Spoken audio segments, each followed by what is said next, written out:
Yo, what up, everybody? Welcome to another episode of Downtime with Downstar, and today we are here with King Harris. All right. Yo, my bro. What's going on? Thank you for coming, man. All day, Appreciate man. Anytime. you. Thank you for having me. Yeah, bro, you got the streets on fire right now, dog. Shit is crazy. Yeah. Yeah, it feels good, man. I love it. Yeah. I wasn't super familiar with your music. Yeah. You know, just hearing your name around the streets for forever, you know, but like as far as your music, not super familiar. But then like when you just put out that track, what, Bitch Please? Yeah. That's up my alley, bro. Yeah. You know? I felt like that my bad. Here I go. I felt like that one would catch a few people's attention, like on some if you didn't know, now you know, yeah, or whatever. But that's the reason I picked that particular instrumental, because I wanted to, you know, reel them in real quick. You know what I'm saying? Because I didn't know where the whole where the buzz was gonna go for that. You know what I'm saying? I winded up seeing where it went, and you know, we just heard pretty much what it turned into. Yeah. But yeah, that's pretty much, that was the intention, is what I would say. Dope, bro. Dope. That's, like I said, that's my vibe, dude. Like, we're pretty similar in age, so that's kind of the era that I go back to. And man, it was a good times in music, bro. Man, it was, bro. I moved to Oxnard briefly in '97. Okay. So that was around 97, 98 was around the time that actual album dropped. You know what I'm saying? So it was reminiscent. Like everything, but like you said, everything that was coming out around that time is like ultra like nostalgic today, based on, you know, where I try to go with a lot of the records or whatever. Not saying that I'm not inspired, like, you know, but yeah. I mean, all of those that era has such a special place in so many people's hearts. Yeah. You know, because it was just so new, so different. Everything was just bubbling. Yeah. You know, like, hip-hop is not old. No, it's not. And there's so many different chapters of hip-hop that, like, that was an era. Like, Chronic 2001, Eminem, like 50 Cent. Yeah. Like, bro, everything was bubbling up at that time, and it was just so exciting. And you're just like, I remember getting home from school and just throwing on TRL or something, bro, and just being like, what the fuck is this, bro? You know? Yeah. Crazy times, man. Yeah. So you said you moved to Oxnard briefly. So where'd you grow up at? I grew up in the Compton, Long Beach area. Okay. Ironically, I was born in Oxnard. My mom's from Oxnard. Okay. My mom met my dad. My dad was a singer. He's a traveling singer. Gotcha. And he had a show at Point Magoo. Okay. At the base. And my mom and, you know, a few of her folks, they had went up there, and that's how my mom and dad met. My dad is from L.A. by way of Louisiana. Okay. So like, that's pretty much, you know, I was born in Oxnard, in L.A. as a baby, and what I'd say, my parents got divorced when I was about 10. In between that time, I was in Oxnard every weekend. Gotcha. Okay. Every weekend I was in Oxnard. From not Compton. Every weekend. Yeah, not every weekend, but for the most part, at least every other weekend. Okay. You know what I'm saying? And then, you know, once they broke up, of course, the weekends slowed down based on my mom and dad, you know, well, I'm living with my dad, so obviously I'm not going to Oxnard as much. But then, you know, I decided, you know, by the time I was 15, I wanted to come to Oxnard. Came to Oxnard for a year, and then I left again, and then I came back at 18. Okay. And I've been here since I was 18 in 2000. What was it that made you want to keep coming back? I mean, my grandparents, rest in peace. My grandmother, Lula, she just passed away in December. Rest in peace. But she just, you know, my grandma, she was so like green and everything. She wasn't as green as I thought she was, and I learned that later on. But at that time, it's like, you know, I felt like I can get away with everything. My dad was just a disciplinarian. I got caught stealing. And I was 15, and he like, you know, whooped me like in my hands and stuff. Yeah. And I wasn't trying to, you know, do that anymore. So I came to Oxnard, and then, but you know, you start to realize like, no matter where you go, you still gotta, you know, you still gotta do your part in the house. You still gotta act right. You know what I mean? You still gotta clean up behind yourself. You still gotta do all of these things. So, you know, I started bumping heads with my grandparents, and I wanted to move back, but yeah, I eventually made my way back. The hip hop community embraced me when I was 15. My homeboy, Sean Biggs, he took me under his wing when I met him. Okay. Where I had, so there's this story when I was in the ninth grade. Well, I was going the summer when I was going to ninth grade. I was living in Long Beach, and my sister was already in high school, Long Beach Jordan High School to be exact. And they had this like summer school program where you can go and, you know, sign up. And you know how it is. You, if you want to in the ninth grade, you can go to summer school. So I went, and it was an all day process. So everybody's in the cafeteria. Now Snoop Dogg, we happen to live next door to his mother, and he had a group called Dynamics that were, I think they were more so with the rapper Technique.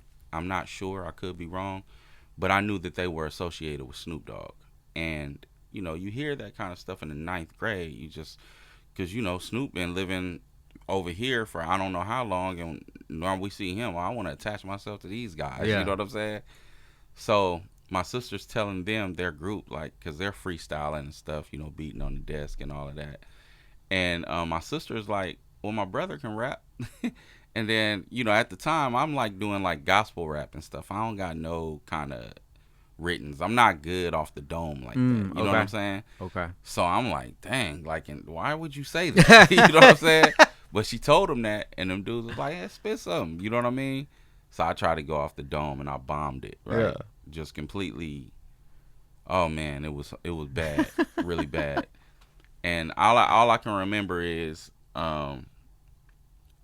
dude had a line where he talked about how dirty my shoes was. And he was like, water will be good for your dirty Sean Kemp's or something like that.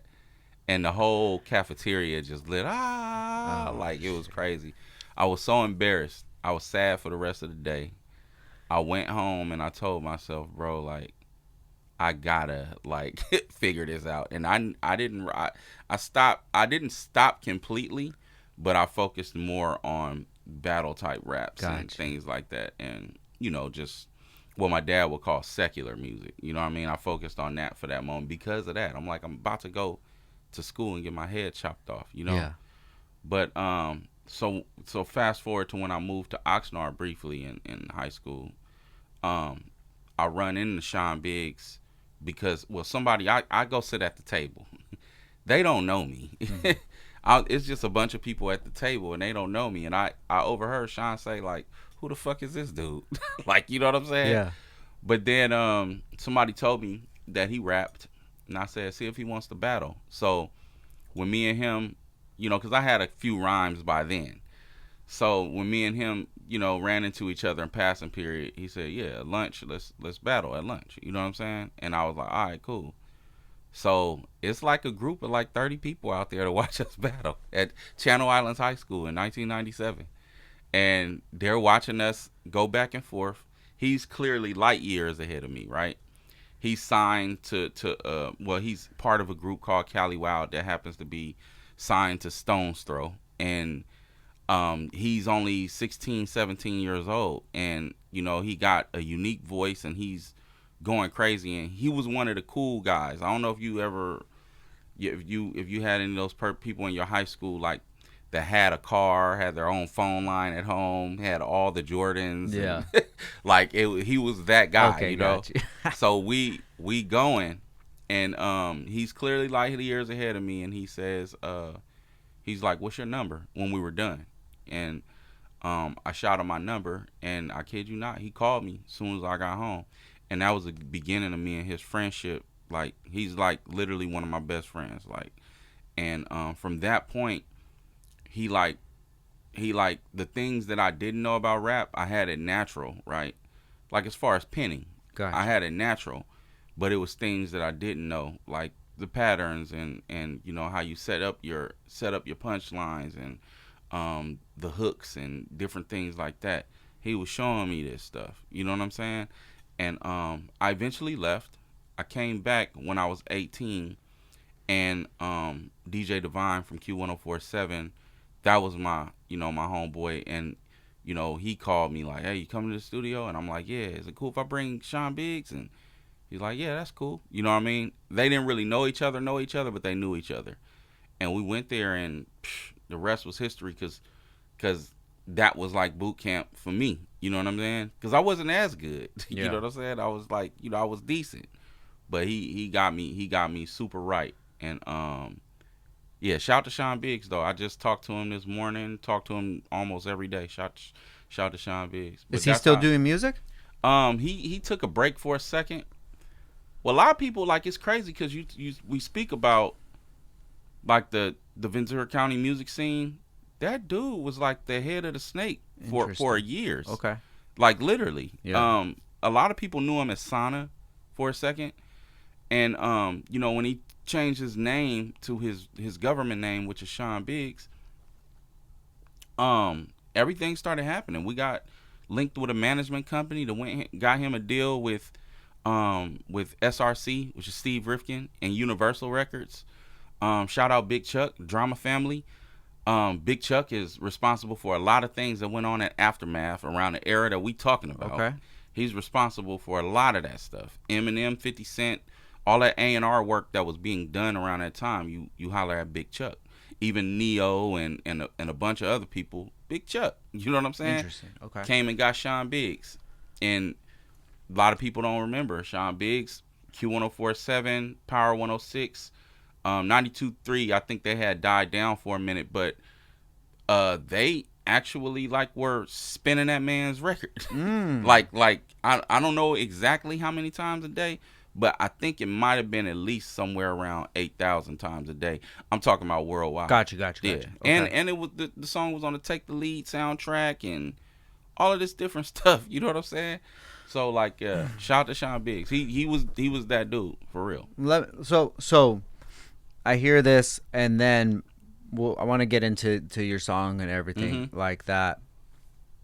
From the outside looking in, it feels like that you were like, what about me? So what I'm getting to is there anybody that is putting all of these pieces together and, this dude did this, King Harris did this, whether it was recent or back in the day or anything? Look, like, if you weren't there, how are you supposed to know? No, I get you. The thing was, we talk about Cyrilus. Shout out to Cyrilus. I talked to Cyrilus for like an hour the other day. The issue I had with that part of the interview had nothing to do with his opinion on who he thinks is the greatest. For the record, I love Enzyme. Enzyme the homie. You know what I'm saying? I fuck with Enzyme tough. Like,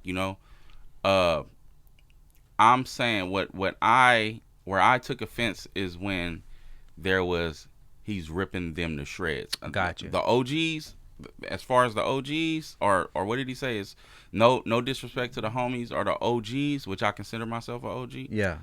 But he's ripping them to shreds. Gotcha. I immediately got up and was like, he not ripping me to shreds. I don't care what you say. He not doing that. And I was like, I'm sitting up here bored with all of this stuff. You know what I'm saying? So that's pretty much where it went. And you're correct. There's a lot of people that won't know a lot of this stuff.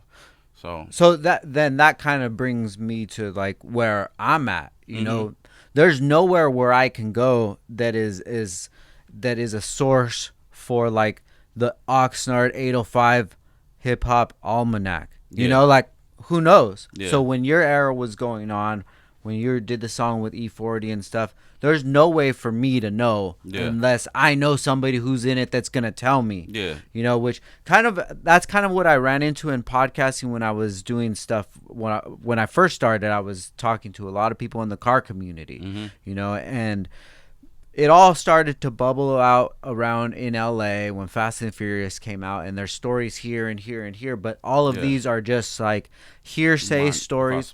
Get down, bro. Right. They're all like hearsay stories, and there's no place that I could go to that's going to show the history. So I actually jumped in there and started getting these OGs on and hearing their stories, putting them together and saying, oh, okay, so if you were at this event, then so-and-so was, oh, yeah, I remember running into him or whatever. So I kind of feel like, you know, I want to look at everything in a positive way. I feel like there's a huge opportunity right now for somebody to come in and to make sense of all of this stuff. No, I get you. You know what I mean? Yeah, I completely get you. And that's kind of where I want to jump into it and make sense of it because – you know, I'm a fan of hip hop. Yeah. I'm a fan of rap. I'm a fan of music in general. Yeah. I'm telling you, I am too. I grew up on that shit. Yeah.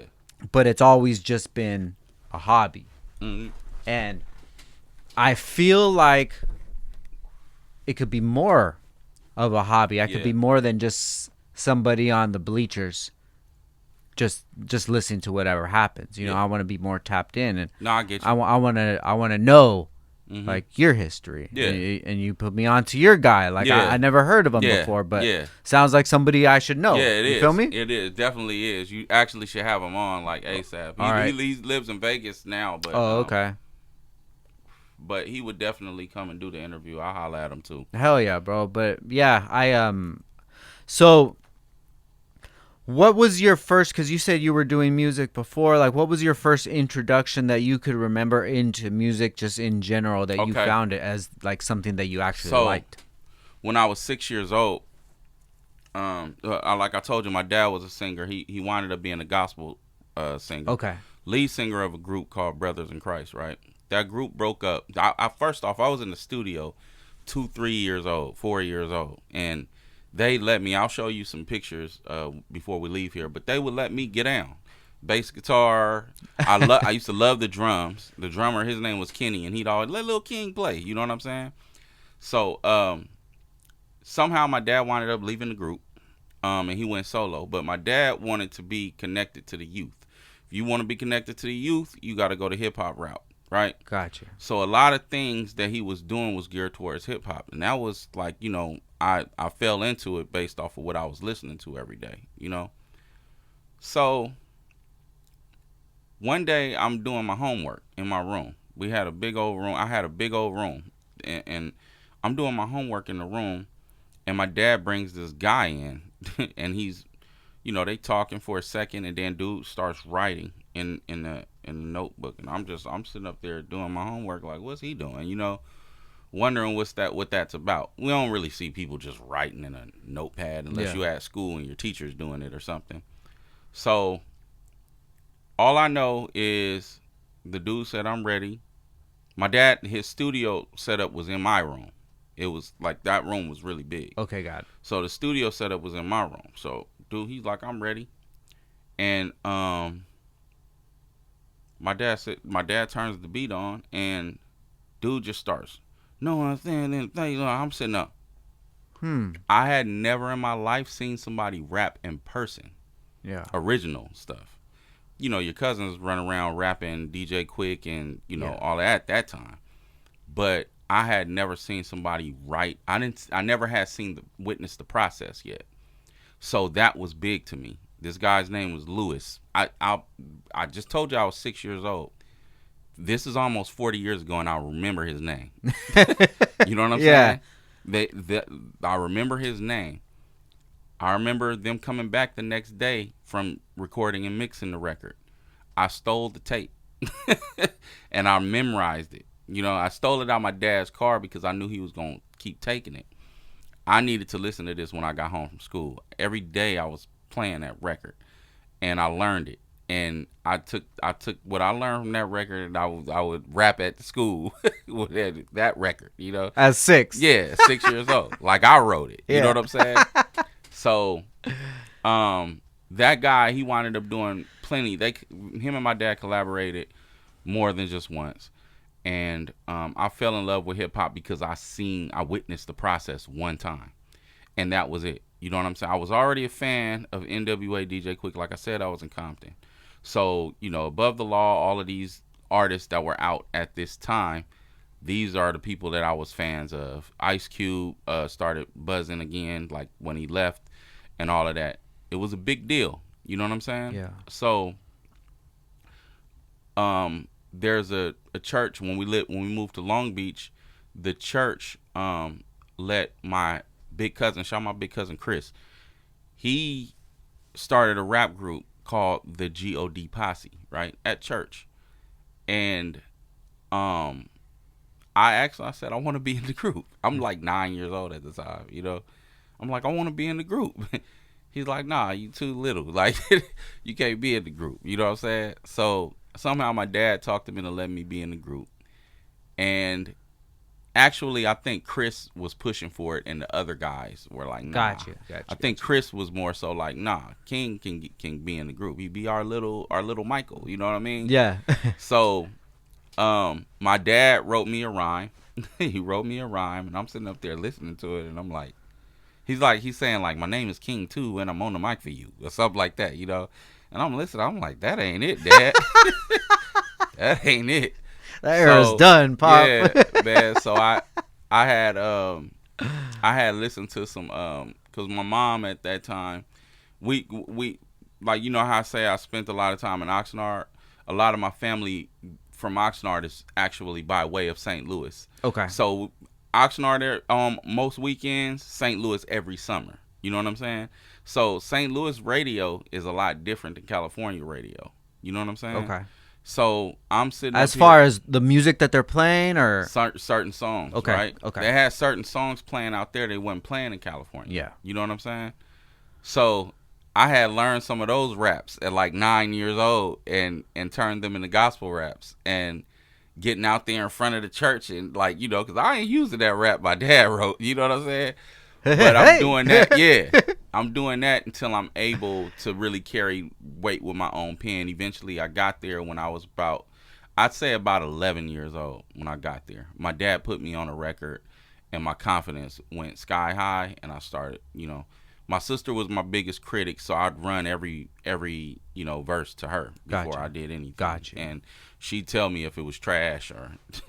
So Louisiana, mm-hmm. What are they playing on the radio? What were these? It was songs? It was St. Louis. Or excuse me, St. Louis. One of the records was called "I Gotta Get Mine" from MC Breed, featuring Tupac. Okay. And they had a DJ out there. His name was called. I don't know if it was St. Louis. It might have been another place, but they were playing his record a lot. DJ Jimmy. Okay. And I think it was "Gimme What You Got." I think it was called. And it wasn't necessarily rap on that record. It was just a beat and a mix, and some chick just doing like some Lil Jon type stuff. She's like, "Give me what you got for a pork chop." Like, you know what I mean? But it was dope. You know what I'm saying? So it was more so inspiring, most of the time. But then you got, certain records. I think the Bomb from Crisscross was spinning crazy out there at that time, and they wasn't really playing it in California. Okay. You know what I'm saying? Yeah.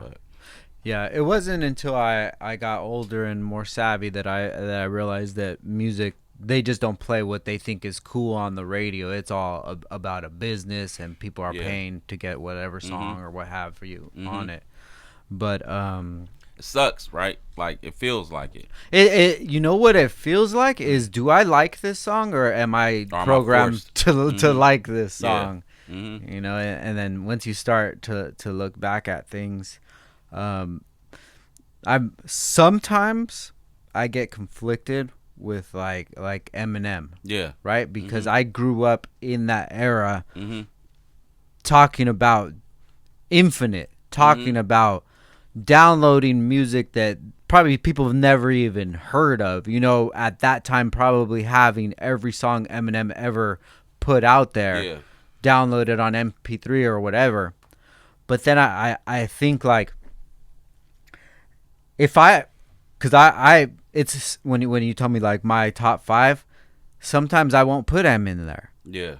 But then sometimes I have to like check myself, like, like, bro, he's he's goated. Yeah. Like, I don't even know if he should even be in sort of a conversation because of what he did. But then there's the other part of me that thinks, like, is this just so intertwined in my childhood and in nostalgia that, like, Eminem was everywhere and he was on MTV. Yeah. And you know, like, was his skill so good? Because like, I'm not listening to him now. I'm not checking for him now. Yeah. You know, and it's just maybe it's like I'm not checking for him now because, you know, he's not even really putting out music. He doesn't even really. Well, he definitely sounds different than where I think the last, what was it? Was it called the Marshall Mathers LP? The red one?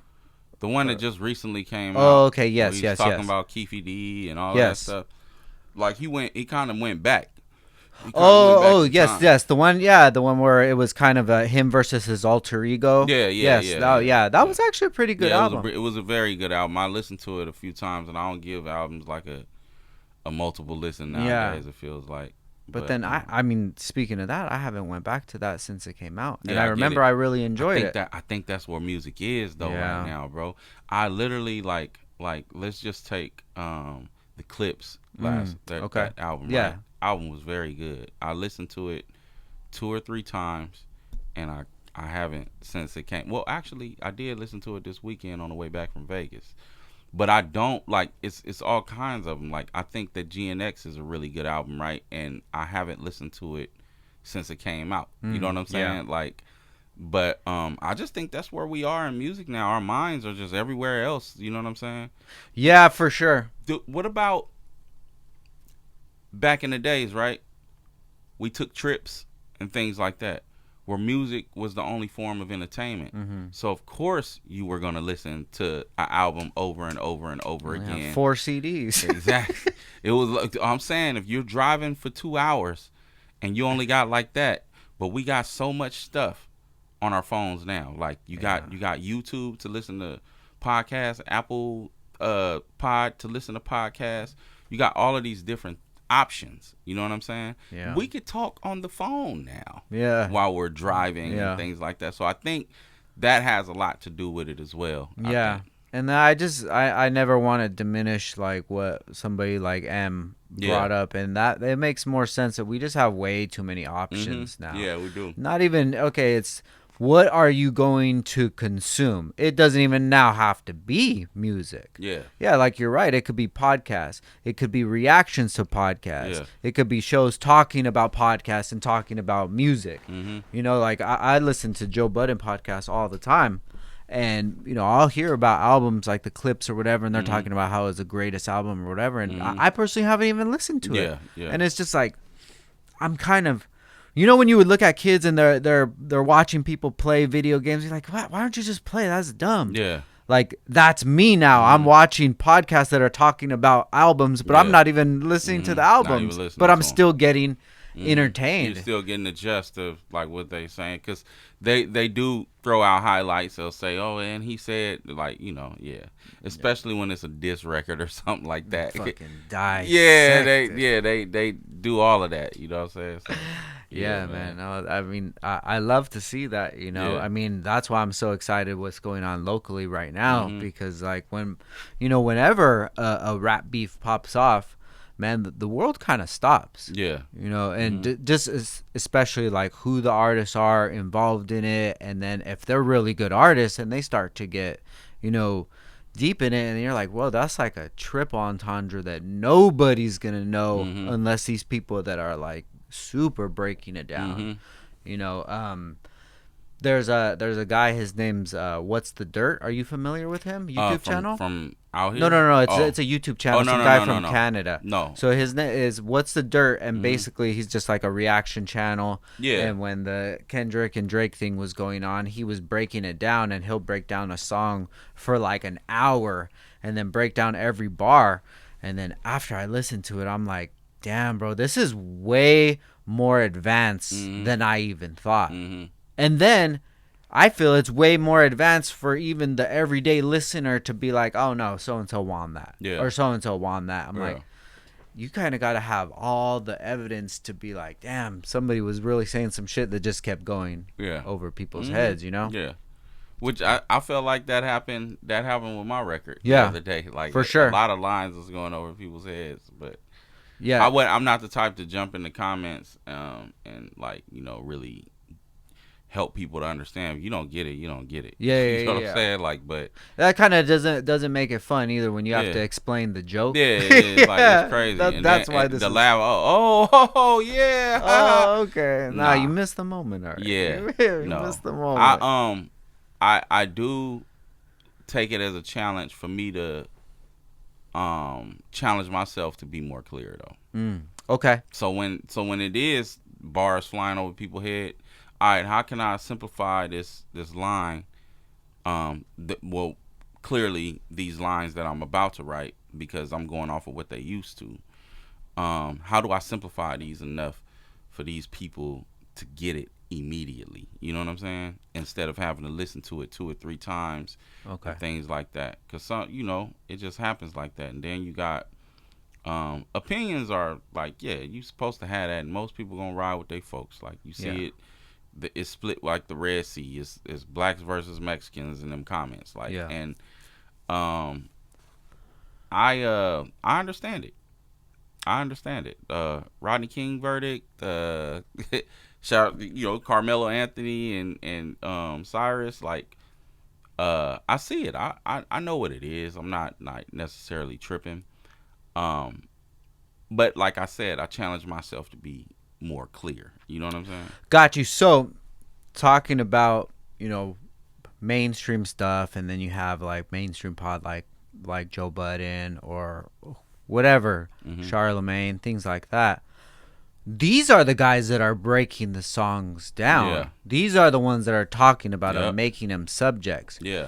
So, take all of this more local, and with everything going down, do you feel like this is an opportunity for 805 content creators and media outlets to step up to the next level and to start, looking at this in a deeper level besides like, oh, well, he said that, oh, that's cool. Like, no, to actually dissect it and to be like, oh, well, this bar actually meant this. I think Connect the Coast, shout out to the guys at Connect the Coast. Big Mike, shout out to them, bro. Yeah, Big Mike, Uno. I think that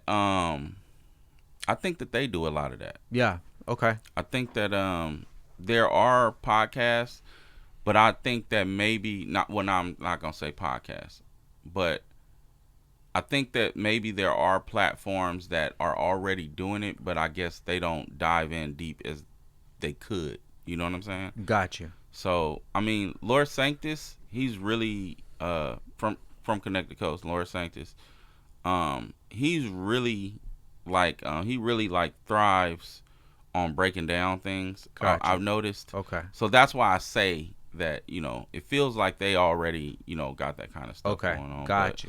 But maybe they don't do it in the way that you witnessed it. I mean, even if they're doing it to their best ability, I feel that there should still be other people because there's so much opportunity. Like, what did I say? The rising tide raises all boats. Yeah. Like, when else have you seen something happen where all the media outlets started focusing on it and making their own content and bringing it all up? Yeah, I mean, I haven't seen it. Back when I dropped my album Nightmare on Wolf Street, I seen the community go crazy. You know what I'm saying? You couldn't scroll more than one page without seeing, somebody, post a Nightmare on Wolf Street. Gotcha. So that wasn't, I guess those platforms weren't as popular. You did have Joe Budden back then. I think Drink Champs was about to gear up. What's the guy that's in jail, man? That shot up Wax, bro. No. Excuse me, Wax. Tax. Taxstone. Yeah. So like he was really doing his thing around. Man, that was such a good time, bro. It was crazy. People didn't understand what was actually happening at that time. You know what I mean? I don't think he even knew. Yeah, as far as media and stuff like that, people didn't know. So around that time, there was nobody locally doing that kind of stuff. You had to go to the radio station. You had to. So yeah. I mean, even the radio station, man, we're lucky that we have Mambo, bro. Yeah, Mambo. I've been on Mambo since I was like since I first moved out here back then in '97. Gotcha. Mambo, like, you know, he latched on like immediately. But all I've known from Mambo, including Big Bear. Big Bear was shout out to Big Bear. Yeah, shout out Big Bear. He was doing that. Like they were putting on for I don't know if you remember Nickel Bees. Yes. Dude, every time there was somebody going to Nickel Bees, important whether it was Yin Yang Twins, Swiss Beats, Sugar Free. Yeah. I never seen Nickel Bees packed like it was for Sugar Free. Yeah. Ever. And I seen Rick Ross, all of them go up there, right? Sugar Free had that bitch wall to wall. Yeah. You know what I'm saying? But they always called local artists. They always called Nevermind. They always called Terminal Madness. They called King Harrison, Sean Biggs. So back then I was Magnum PI and all of that. But they always was calling us. You know what I'm saying? All the locals, they were calling us. So they kept it. They kept it G as they could. You know what I mean? G as they could. The rest was low key up to us. But like, you know, you kind of I don't know if I'm making excuses, man, but it's challenging being a Ventura County artist. You know what I mean? Very. And I don't know. There's so much talent out here, bro. And I feel like this is an opportunity for this podcast, because when I started the podcast, the reason it's downtime is because this is all the shit I'm interested in when I'm not doing car shit. You know, so I'll have a car guy on here, but I don't want to talk about horsepower. I want to talk about why you got into cars. You know, what made your business last. So that's the kind of shit I wanted to get into. You know, so I would have on local artists every once in a while, you know, but then the more and more I started to get tapped in, the more I see that there's real talent out here, and more than that, people that are actually trying. And it's like, damn, bro, these are people that are actually trying. Why am I going to try to get somebody else on that you know, that isn't from my hometown area? Why can't I just grab somebody that, like, maybe we could help him out somehow? I don't know how much. I get it. I don't know how much my following it resonates with local artists, but fuck it, whatever, it doesn't matter. Maybe it would help out, you know, maybe it won't, but it's fun to be able to talk to somebody like yourself and be like, oh shit, yeah, I was there too. You know, I remember that too, and like highlight that, and especially highlight people that should be, and that's why I talk about like Mambo. Like, man, we're so grateful to have him, bro, because if it wasn't for him, bro, you never know, people could be like getting led down the wrong road or getting taken advantage of or what have you. Like, man, I see him putting so many people on like the 805 spotlight, and it's like, dude, bro, post, I don't know if you ever see it, you probably didn't know it was me, but he posted a picture of him and Ono literally like at least 2 or 3 times a year. He posts that picture. He posted, he tagged me, and he's playing my song. You know, that's a good dude. That's a good dude, man. So I mean, that's kind of my focus right now, is just to get more familiar and just to be able to understand all of this, what's going on, and you know, just lend out wherever I can, you know, and try to highlight the talent that's here, you know, and that's why we're having this conversation, bro, because what you dropped, that was talent right there. You know, and then when you mix that with Destructive, like, man, his eye is crazy, bro. It is. And his skill's crazy. And then where he started from, it's crazy. You know, that's the dream. I think it's great. I think it's great what he's doing too, like with the series of, you know, the songs that he does the videos for. That series was very creative, and it was so unselfish based on the fact that he knows and he understands that he has that type of following, and a lot of people will take that and utilize it in other ways, but he's doing it he's getting his just due for it. Don't get me wrong. Sure. But at the same time, he doesn't have to do this, what he's doing with other people. Like, he doesn't. So he calls people, he makes deals and different things like that, and you know, it is up. Like, I like it. I love what he's doing over there. There's no reason that he can't be working with the biggest artists that you would see out there. There's his quality is great. he got going on with Kool-Aid and yeah. and all of that. Like, yeah, he could be doing this all the time. You know what I'm Mm-hmm. saying? But he definitely would take his time out. He got a family and stuff. Whatever, wake up, oh, I got time to go and shoot a video locally real quick. Let me do this. Then I'm going to head down to Beverly Hills Yeah. and go mess with these hillbillies. You Yeah, know what I'm yeah, yeah, saying? yeah, And, yeah. like, but it's, yeah, it's super dope. Man, shout out to everybody yeah. out there, bro, doing Mm-hmm. it, man. So I just kind of want to take it back a little bit, so we go back into to Long Beach. You said that. So your dad, he was really into gospel. So did you Mm-hmm. grow up with like church in the home? Yeah. And Yeah. That's pretty much where my understanding for music came from. And even when I was 14, he got married to a songstress, and she was tapped in. Y'all just say that. Her niece got arrested dead.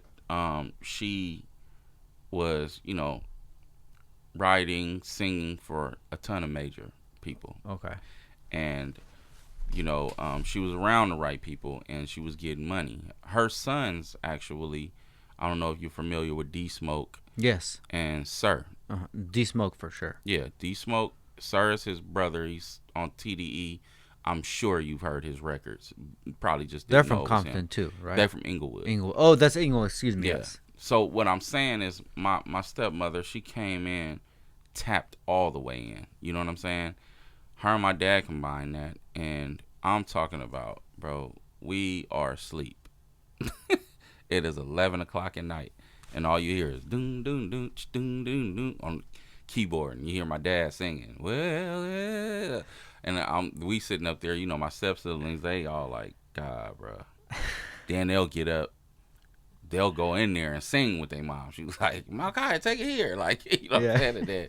She said, Dad, he's singing his solo. Yeah, or whatever. Like, so it was a musical household for sure. And it was a bunch of music integrated throughout the family. You know what I'm saying? Gotcha. Some people did better than others. But there's one thing that's for sure and for certain is most of my family was talented some way in music. Gotcha. So it just made it normal for you. It was very normal for me. So Gotcha. like I always stood out, especially especially by the time I was around 16 or 17, because I had a different understanding. So you remember when I'm talking about Sean Biggs? So all of this stuff is like he taught me some of this stuff. I got so good at what I was being taught, I started teaching him stuff. Gotcha. You know what I'm saying? Yeah. Or he would call me and say, hey, can you do this hook for me or whatever? There's times when me and him got on the phone and, shot bars back and forth, like as far as like, hey, on that song, blah, blah, blah, you should say this instead. Gotcha. You know what I mean? Okay. There are those times. So it's just like I said, it was just a different understanding for me. So I always stood out whenever I was in the studio with anybody. And I don't care if it was somebody with a record deal. Like I was literally down there with TDE and all of them for months at a time. You know what I'm saying? Okay. So what I'm like, it was times, and I'm not saying it had to be that I was better than anybody down there. I'm not saying that. What I'm saying is there were times when Punch would call my phone, who's the president of TDE, and we'd wind up talking for an hour about stuff, music related. Yeah. Songs, whatever. You know what I'm saying? Hey, I just listened to that record you did over there with Ali or whatever. Man, that shit was crazy. You think we could die down on the killing people, or you think that we could do this or whatever? Like it'd be like that. Top Dog, I would go hit the studios at Top Dog's house. I would literally go to Top Dog. They played songs that I would send them. And Top Dog, whenever he was about it, because he used to take walks around his neighborhood, he'd come in the studio. Where King at? You know what I mean? Oh, he right here. Because they had like a little thing where you couldn't see who was sitting down and things like that. Gotcha. Where King at? Oh, he right here. Hey, come take this walk with me. You know what I mean? And yeah, I know this is going to be, online and all, but it's the truth. Yeah. So if he sees this, he'll confirm it. Take a walk with me. Hey, I need you to start telling more stories. Like you nice. You hitting them with the bars and stuff, but they need to hear the story. You got to learn how to put the story together a little more and different stuff like that. You know what I'm saying? So what? I don't mean to cut you off, but what era was this? What about what year TDE? was this? Yeah, TDE. This era. is 2011 when I first went over there, and probably I say by the time the end of 2012, by the time the summer 2012 came, is when I had stopped going down so much. So Gotcha. I would be at certain occasions, like I was at the Kendrick Grammy party, and when Macklemore won, and I was in the room with them, and when you just heard a what the fuck? Yeah, it was crazy. Kendrick was in the other dressing room with Top, and people like Wale and what's the DJ Ski, and of course Schoolboy Q, SZA, Absol, all of them are right here, and everybody's like, yeah, well, whatever. Nobody was really like tripping like that. You know what I'm saying? But you could tell it was like, yeah. You know what? At that time, it was like whatever to me. Mm-hmm. Cause I just like, okay, yeah, I understand it because Macklemore was everywhere, Target, mm-hmm. everywhere. It was everywhere. Yeah. And Damn hadn't resonated to me at the level that it did. But it wasn't Damn. It was Good Kid, was Mad it? City. Yeah, that's what it was when he lost. I thought it was Damn. Mm-hmm. I mean, even Good Kid, Mad City. Yeah. Well, what are we talking about? You can't even. Yeah. Name another song that's on that Macklemore album. Yeah, that's what I was saying. But it's just I believe he texted them. Yeah. Because when Kendrick came out and stuff, and he was, I overheard him, talk a few things, but it really was like, yeah, it was disappointing, but it was at the point where they knew at that point, like, bro, this shit rigged. Yeah. You know what I'm saying? Like, it is. Yeah. So 2011, Top Dog, you're going on walks with him. Mm-hmm. Paint the picture of who this guy was and what did you see in him that you're like, oh yeah, this guy's gonna be successful. I wasn't okay. So I assumed that there was already success there. Okay. Because it was a walk up. I had that was when I was with them every day, but 2006. I believe my grandmother passed away, and I hadn't so me and J-Rock are first cousins, right?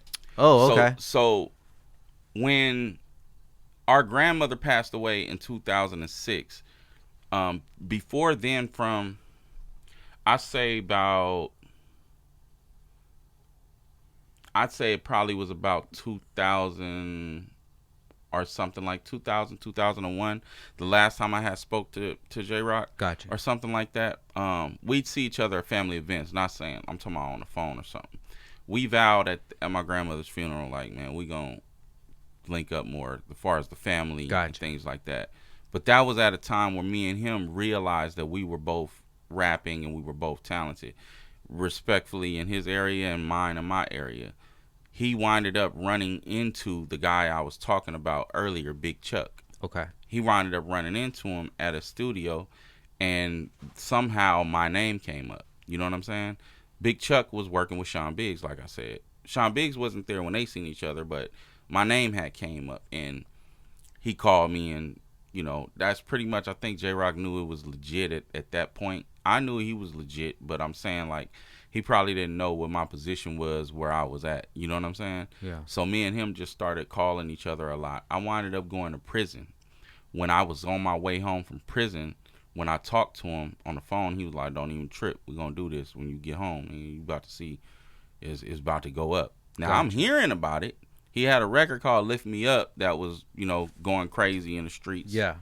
And so when I'm in jail, my mom's getting me the XXL magazines, and I see J-Rock on the cover of the XXL magazine, and I'm sitting up here like, wow, this is really real.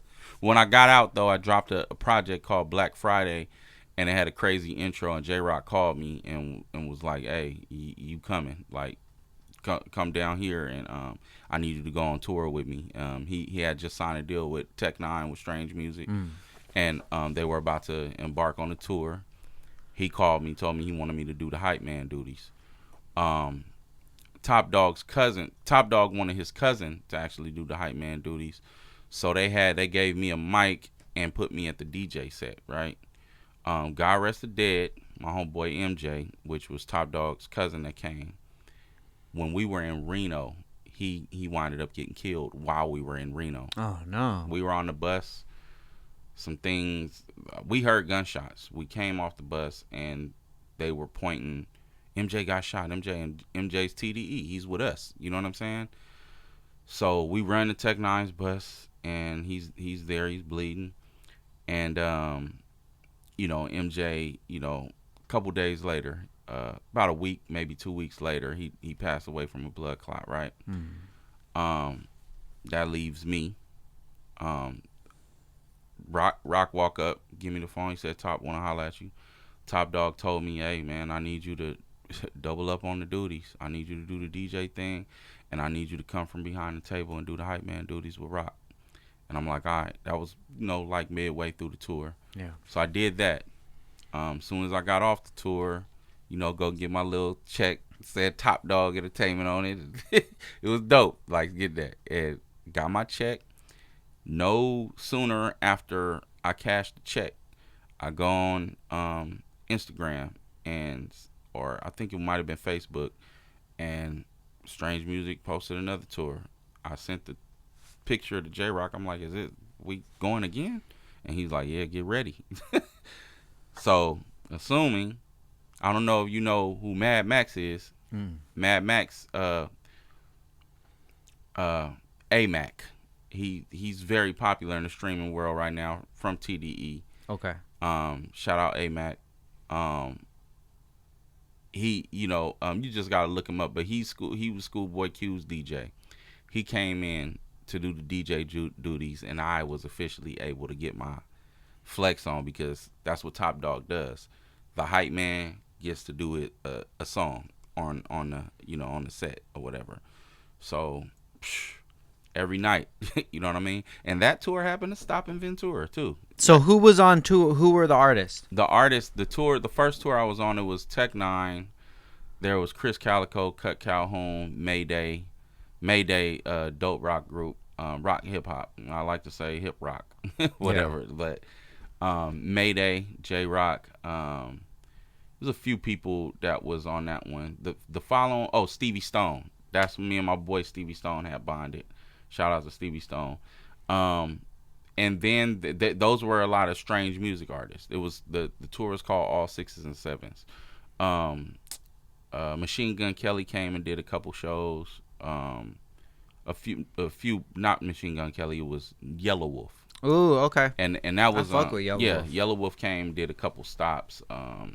Andre Nicotina, different people, and you had people show up. If we was in Sacramento, you got Brother Lynch Hung that came through, and Yuck Mouth, and like all of them people that came through. But the following tour it was more low key. Pretty much Stevie Stone and Mayday wasn't on the tour, but I think Mayday wasn't.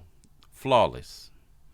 I don't know if you know who Flawless is. He was on the same thing that yes, okay. With D Smoke. Flawless. Was he the R.I. Mexican guy? Yeah. Okay, yeah. He was the one that got pretty far. Yeah. Him and D Smoke were in the final. Yeah, he had the family. And so that's when I met him on the Lost Cities tour. Okay. He was. I like that dude. Yeah. He's dope. And he's a good guy too. Like yeah. We bonded like really cool on that tour. We got really cool. Him and his whole crew. We all bonded. Man, dude, before we get even further, man, that D Smoke shit, that gave me chills, bro. Yeah. Man, bro. Yeah. Especially the time I didn't get to see. I just got chills right now. Yeah. I didn't get to see it happening because I was in the feds. But when I actually got out, that's when I seen it, and it was. Bro, just, me and my wife were watching that shit, bro, and we were. Yeah. We were cheering for, it was hard to choose at the end. Mm-hmm. But, was it Flawless? Yeah. Yeah, he fucked up that sample. That was when you were supposed to use the sample. Mm-hmm. Like, the one that he used, it didn't fall. But then when D Smoke was performing, it was already evident, bro. Yeah, it was pretty much, This fool's out of here. Yeah. Yeah, D Smoke, they come from, like, a family. Like, they're, like, I'm telling you, that family is just full of like, you know, the Ferris family, and even their grandmother and some of the stuff I'm about to drop is produced by, you know, their uncle, Uncle Rich. Shout out Rich, shout out my cousin Rich. But even some of that, it's just everybody is just talented. You know what I mean, to that family. But the whole tours though, all the tour stuff, it was fun to be had, and we did it. Flawless, shout out Flawless. He was like, he was on that tour too. Well, not the first tour, but the second tour. Yeah, shout out to him. Is he still doing music right now? Yeah, I follow Flawless like now. He's dropping like those freestyles all the time. Oh, okay. Dropping music every once in a while. Yeah, no, he was dope, man. He was dope. So, do you still talk to J-Rock? Yeah, I talk to J-Rock. FaceTimes me at 4 a.m. almost.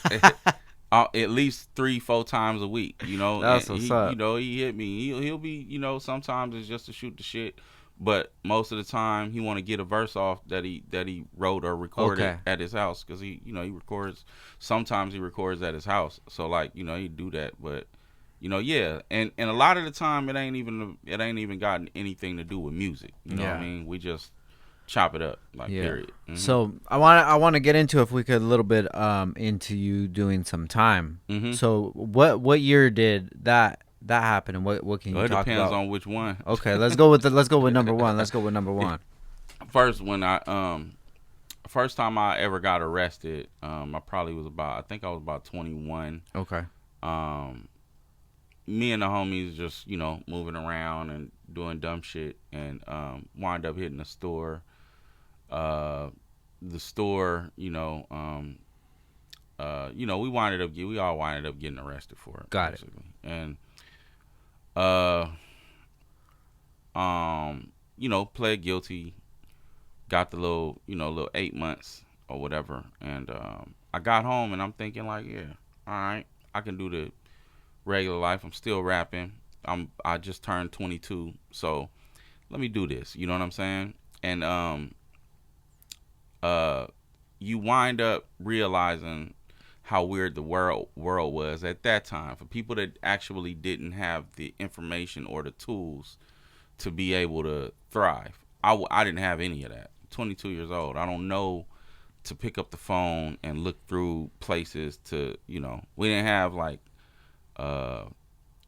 smartphones and different things, like, you know, people didn't know that you could ask Google questions. Gotcha. You know what I'm saying? Okay. Like things like that. So I had no idea. I'm applying that typical stuff, you know, car lots and different stuff like that. And they like, nah, you don't fit the criteria. I got into selling crack. I got into selling crack and was just like, I had, you know, little baby stints in crack when I was like a teenager. But I started selling crack, and I winded up after I did that time, I tried, and then I got back into it. I got arrested like literally a week before my second child was born, my daughter. I winded up getting my case dropped based on, you know, some technicality stuff about my rights and reading my rights and stuff like that. So 4 or 5 months later, I got my case dropped, and you know, I was able to witness my daughter's first Christmas. Got out, tried to, you know, I had got a job around that time, and the job was decent. What happened is music started knocking. So the management that I told you that, you know, was rolling with Biggs, he started trying to, you know, shop my stuff. And he shopped it down to Suge Knight. He shopped it to Brian McKnight. And I was messing with Brian McKnight and Suge, you know, at the same time. I think that Suge was connected to that situation with Brian McKnight.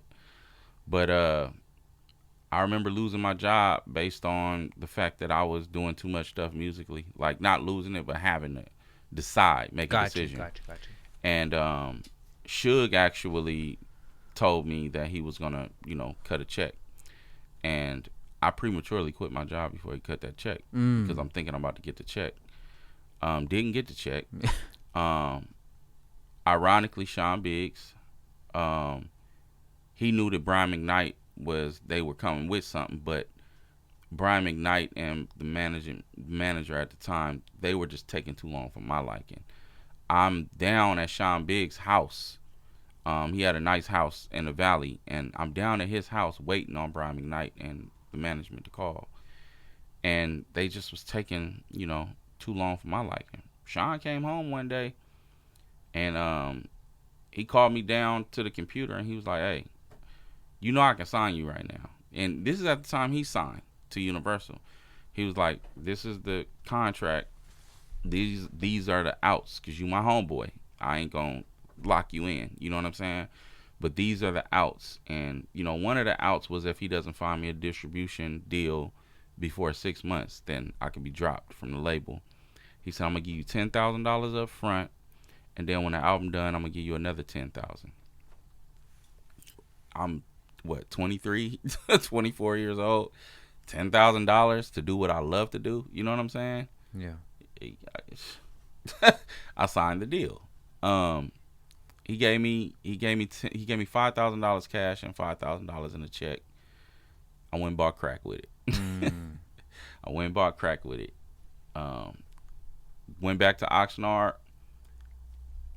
Got in trouble again. You know what I'm saying? Called myself trying to flip. You know what I'm saying? And got in trouble again. So then I actually have to go and do the time. Gotcha. I actually have to go and do the time. So at this point, in my head, this is when I told you, when I talked to my cousin, and he's like, "Hey, when you get home, blah, blah, blah." So I'm doing the thing with TDE. Top Dog actually, has a couch in the studio where he's, "Hey, you and MJ, y'all, one of y'all crash on the couch, the other crash on the floor. Let's get these records done."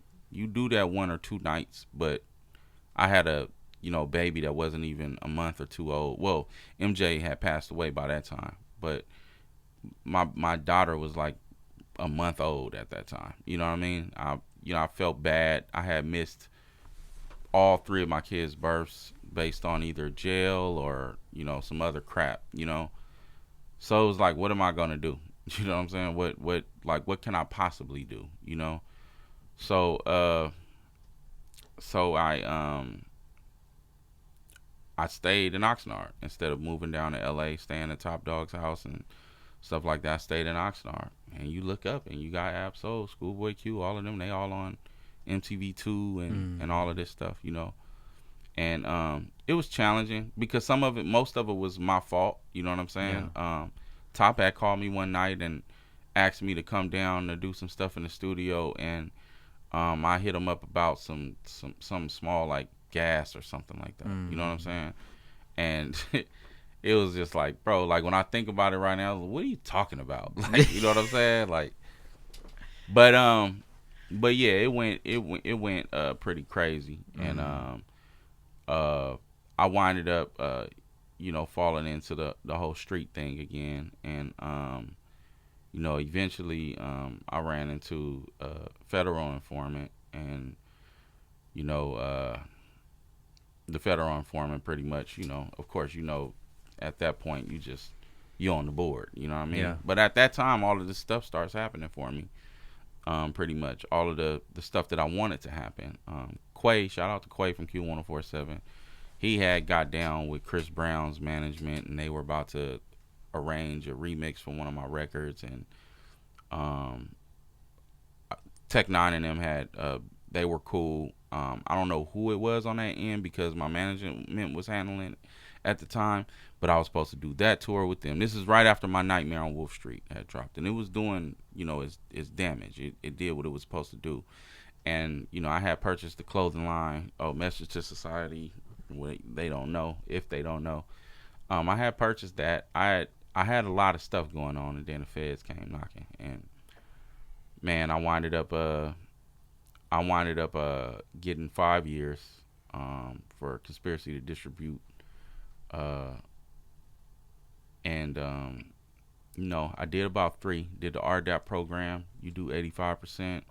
Got out in halfway house, and I just decided, bro, I was pretty much cool on that. Like, by that time I had 4 kids, and my youngest one, it wasn't fair to him. He was like only 7 months when I went in. You know what I mean? And I came home, and he's he's looking at, because he came to visit me a few times, but he's confused. Like, why are you here though? Like 3.5 years old. But then one day I pick him up. I'm playing with him. I pick him up. I throw him in there. I put him down, and then he's like, "Do it again." You know what I mean? And then he's thinking, and then he's like, "Put me on your shoulders." Like he wants me to put him on it. So then walking around the house with him on my shoulders, I put him down. He's like, "Throw the ball." Like, and I started to realize, it's like, dang, he sees everybody else doing this with their dads. You know what I'm saying? And he, but he's strong. He's a strong dude. He, you can't even tell him nothing about his dad now. Like, you know what I'm saying?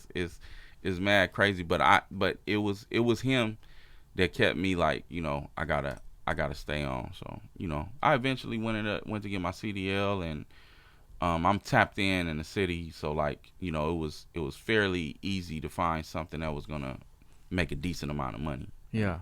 So what year was it when you went in and came out? When I went in the feds? The second time, yeah. Well, the second time I winded up going to prison in the state. That was 2008, and I got out in 2010. Okay. But the feds, I got charged 10 years ago this summer, and I got indicted in June of 2016.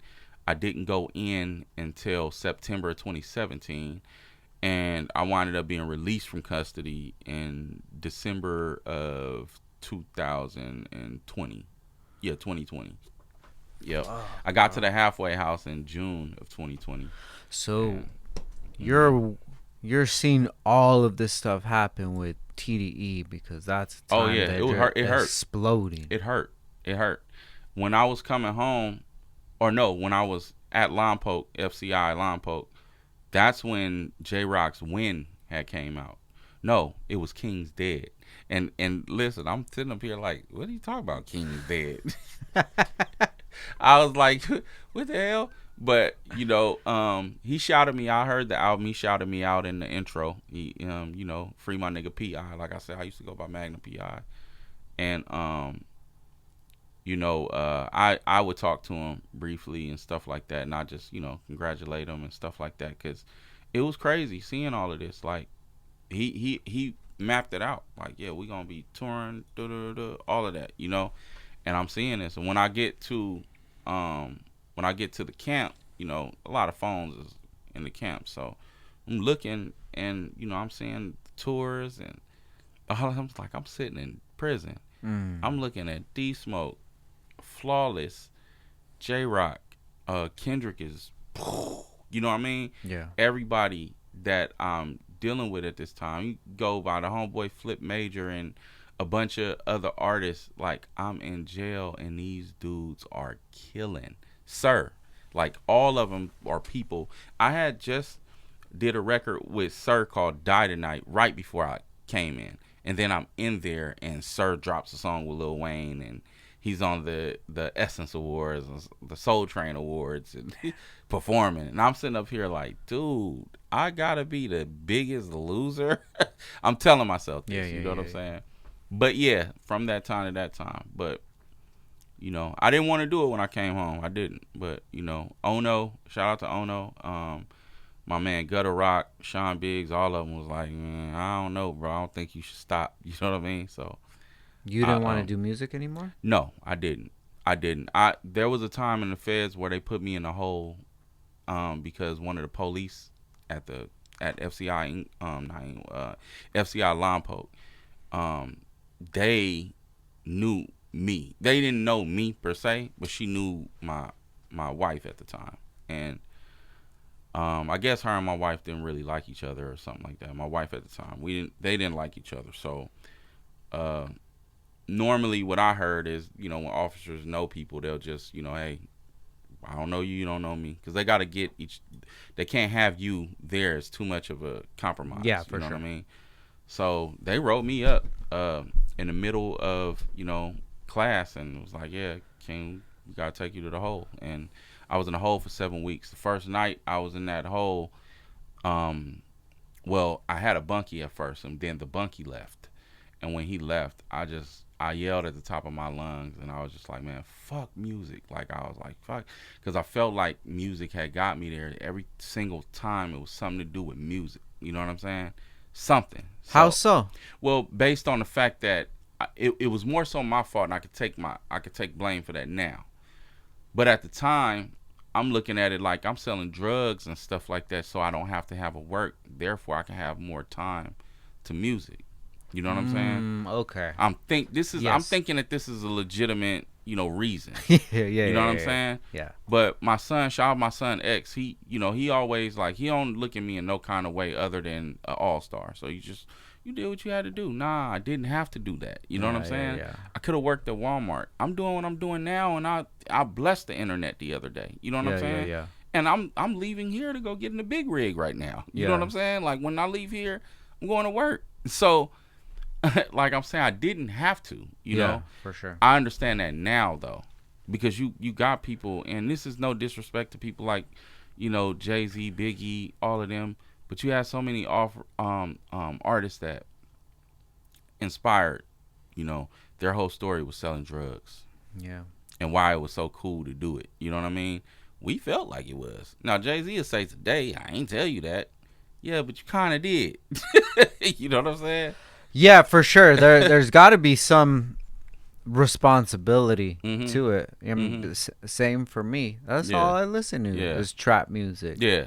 East Coast, West Coast, and it was inspiring. Everything. And it was inspiring. So. To this day. To this day. That's all I still listen to. Just not stupid today though. Like, trying to manage all of those thoughts back in them times, like when you're 16, 17, 18, trying to manage that, you like, nah, this is what he did. This is how he got big. You don't understand how risky it is at that time. You don't understand that if this is 1998 today, you are sitting in front of probably Def Jam's biggest artist or something like that, based on the fact that back then you did get signed for talent. You know, a lot of them did.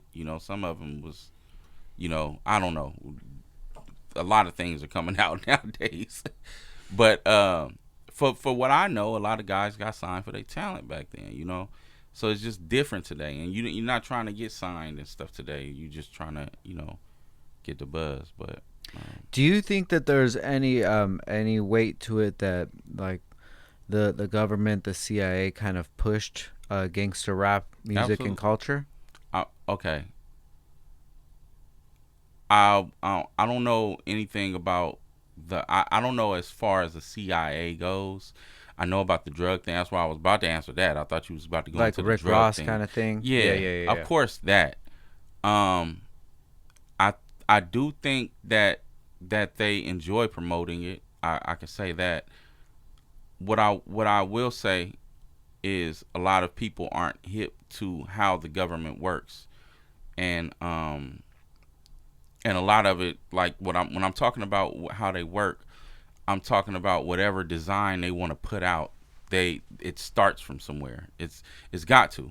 So how we talk about the whole thing with me and you were talking about the government stuff downstairs. Families giving these supplements based on the fact that we're gonna supplement this father, out the house. And these black families and the Mexican families, for the most part, the fathers are the ones that you need. I don't know anything about the white culture and other cultures like Asians and things like that. I don't know how they move. I grew up around blacks and Mexicans though. You know what I'm saying? And I know for the most part in the 80s and 90s, a lot of my friends didn't have their dads around. They were incentivized not to have a male figure. And it was a new thing. Our generation, for some reason, we get that. Yeah. I'm not saying there's no absent fathers. I'm not saying that. But my generation, our generation, there's a lot of active fathers. A lot of them. Way more than what we're used to seeing. Yeah. I literally had a class where I was the only person where, your dad's here? Yeah. Like, you know what I'm saying? And that kind of stuff happened. Dads weren't around. Yeah. You had mom's boyfriend that was around, and then, the breaking news in the neighborhood is he got kicked out. Keyword, kicked out.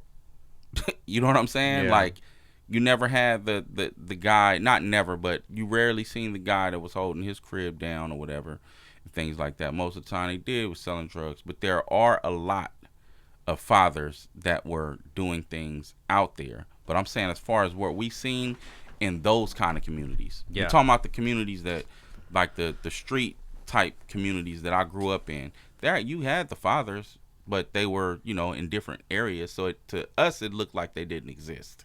You know what I'm saying? But my dad was there. All my uncles were active. You know what I mean? So your dad was into the gospel and into church. Mm-hmm. What made you start to go a different path than that? I think it was more so I think school had a lot to do with it. Gotcha. You're impressionable at that age. Like, so Long Beach is full of Crips. You know what I'm saying? Long Beach full of Crips. You had to be tough. Like, we literally coming home every day, and you're at risk of getting into a fight with somebody. You know what I mean? So you mix that with being impressionable and not having my preaching father for 16 hours out of the day. I get my dad for only a couple hours when he get home, if that. You know what I'm saying? Yeah. I go in my dad's room when he got home. He used to get home at like 9 o'clock. And I go in there and me and him would talk while he was, taking his tie off and different stuff. Like, we talking about the day. And sometimes I was in trouble. Sometimes, most of the time I wasn't. Most of the time he was just gaming me up, but I'm at school for most of the day. These kids is cussing like sailors, and I want to be cool like them, so it was part of it. Gotcha. And, point blank, I was in Long Beach, and that was at the era, the Death Row era, and Snoop Dogg, Warren G, all of them were the twins, Nate Dogg, everybody, Technique, everybody was, just bigger than life. You know what I'm saying? Everybody was bigger than life, and I wanted to be like them. I wanted to be Technique. I wanted to be A+ from I forget where A+ is from, but he was a rapper around my age, and I wanted to be those dudes, and I couldn't do that spitting gospel raps at school. Yeah, no, I feel you, bro. Mm-hmm. It's a fine line to walk, especially when you have all these outside opinions, and then you see people with real money. Yeah. Like, damn, I want to get like that. How do I get like that? That was the struggle in between 18, 21, from 22 to 26. Those were the struggles, and if I had the brain that I have today, things would have been a lot different. But I'm going to tell you this. I'm happy with who I am today. And without those issues, I wouldn't be able to speak about them and help other people, too. For sure, man. I love that. So when do you feel like it all started to click with you? Is it when you got out the last time? Yeah, this last time. Okay. This last time, it was clear. I was very conscious. I was going through a divorce at the time, and like I said, my son, he was 3.5 when I came home. My daughter, she had lived in Arizona, and the whole time I was gone, as soon as I touched down, she's like, Dad, I need to come back. Like, can you please send for me? You know what I mean? If I got my 14-year-old daughter with me, and what am I going to do? You know what I'm saying? I can't play games now, and this is the opportunity for me to make way for a new leaf like that. So I had made that decision long before I got home, and it was just everything was in place for me to act on it. You know what I mean? So that was late 2020. Late 2020. Okay, got you. So when did you do the song with E-40? That was okay. So 2013, that song came out. December 2013. I had wrote the song sometime in the spring of 2013. I had wrote it. And some of my links from dealing with TDE and strange music, a guy by the name of Dave Weiner. Dave Weiner used to run Priority Records. If you look at the No Limit documentaries and Ice Cube and all of them, he's running Priority Records. Shout out Dave Weiner. Still got him on speed dial. I just ain't talked to him in like a year. Yeah. But Dave Weiner would help me. Because he wanted me over at Strange Music. He was running Strange Music with Travis and Tech Nine and them, right?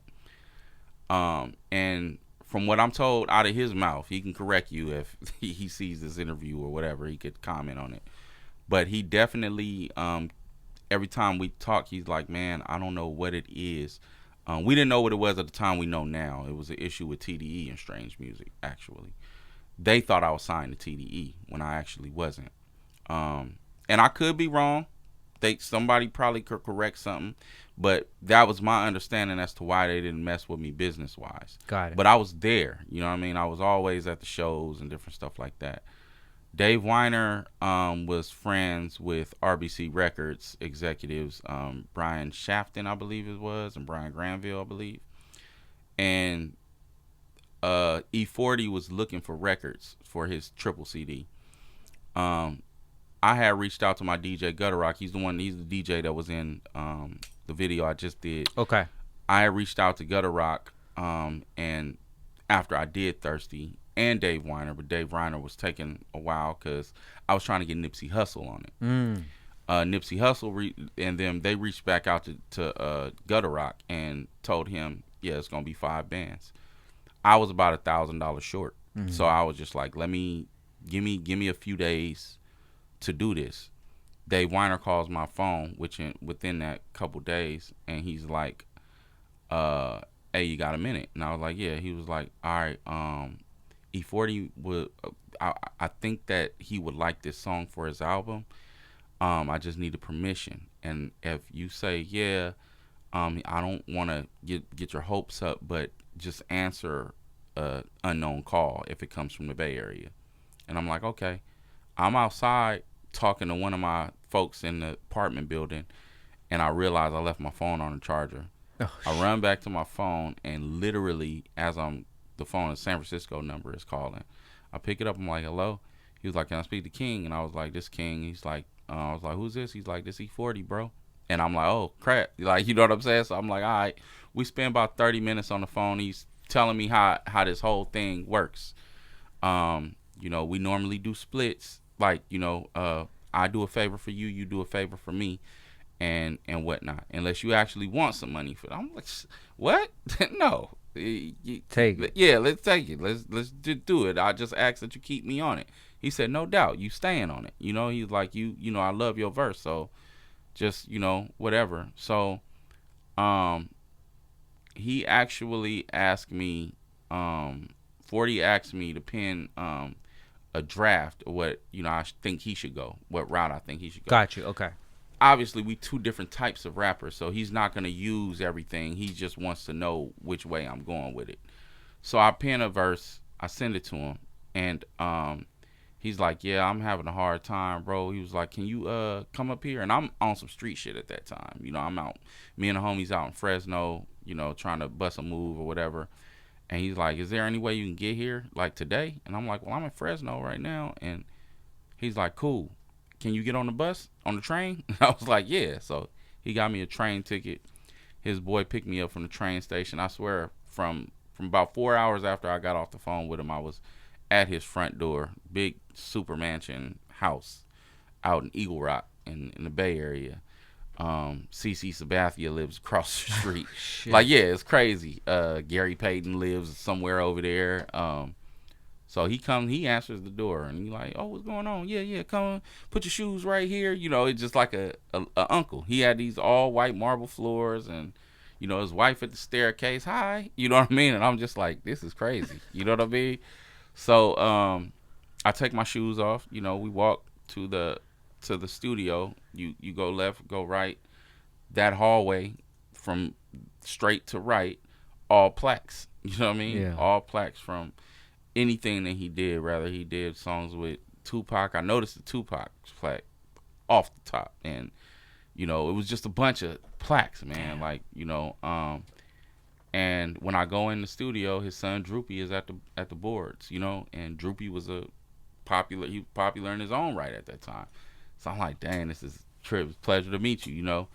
But then he got his folks coming over, Cousin Fick and, you know, all of these guys, and he's like, yeah, call your boy, tell him to bring some of that turtle. And I'm sitting, you know, his slang, you know.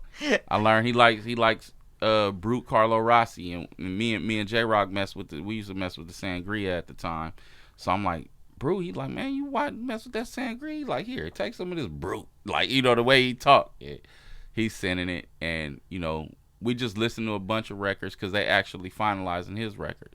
So we don't actually get to the record. I'm just sitting there kicking it with him and his son for about 3 hours. E-40 literally lays on the floor and he snores for probably about 10 seconds, and then he like, hot, and then he gets up and he's just like, yeah, that's all I need. We good for the rest of the night. Like, and I'm sitting up there like, dang. So, we work out for about another, I say, hour or so, and he comes in there. He hands me a key, the card key for a hotel room. He said, hey, my boy, he gonna take you to the room. Don't worry about anything. And he gave me $100, and he said, this so you can, cause I was just up there. He's like, it's a mall across the street from there. Go get you something to wear in the morning. I have somebody pick you up sometime around 10. You got breakfast, all of that on there. So it was cool. And I came back the next day, and we went over the verses and everything. His cousin came over, and we all were just kicking it, busting the verse out. When I got back down to Oxnard, and he called me a few days later and was like, hey man, the song made the album. He was like, we actually gonna shoot a video to it. So it's gonna be at the GS Lounge. I'm gonna let you know what day and this, that, and the third. And we were at my son's football game, and he called me like, hey, we're doing a video tomorrow morning. You gonna be able to make it? I'm like, yeah. It's literally like 9:00 at night. You know what I'm saying? Yeah. But I'm like, oh yeah. Yeah, no problem. I was just waiting. Exactly. Yeah. I called my homegirl. I told her, hey, I need you here at this time in the morning. And my security, my homeboy, Bird, he pulled up, and me, him, Biggs, all of my homegirl, we all jumped in the Suburban. Drove down there, pulled up. Him, Too Short, bunch of other people were at the video shoot. J-Rock pulled up. My siblings, all of my dudes that was close to me. Man, my boy AB, rest in peace. My man Aaron Brown, and he, but everybody that was down with me, they showed up to the video shoot, and we had a lot of fun. My uncle, who's been locked up since I was like 4, no, he was. Yeah, I was probably about 5 when he got locked up. He happened to call me from prison, and I let him talk to E-40 and stuff, and it was dope for him because they don't get those type of opportunities. Shout out my Uncle Squash though, but yeah. Damn, that's dope, bro. Mm-hmm. Because you said 2013, mm-hmm. Man. And the thing about E-40 is he took when they pulled the plug on the record, they gave me permission to push it. But that was another issue, like with Q1047. I know 1033 The Vibe was spinning it, but I wanted to do. He told me I could use it for my mixtape, and I can screen record or HD grab or something like that, the actual video, and use it for myself. Got it.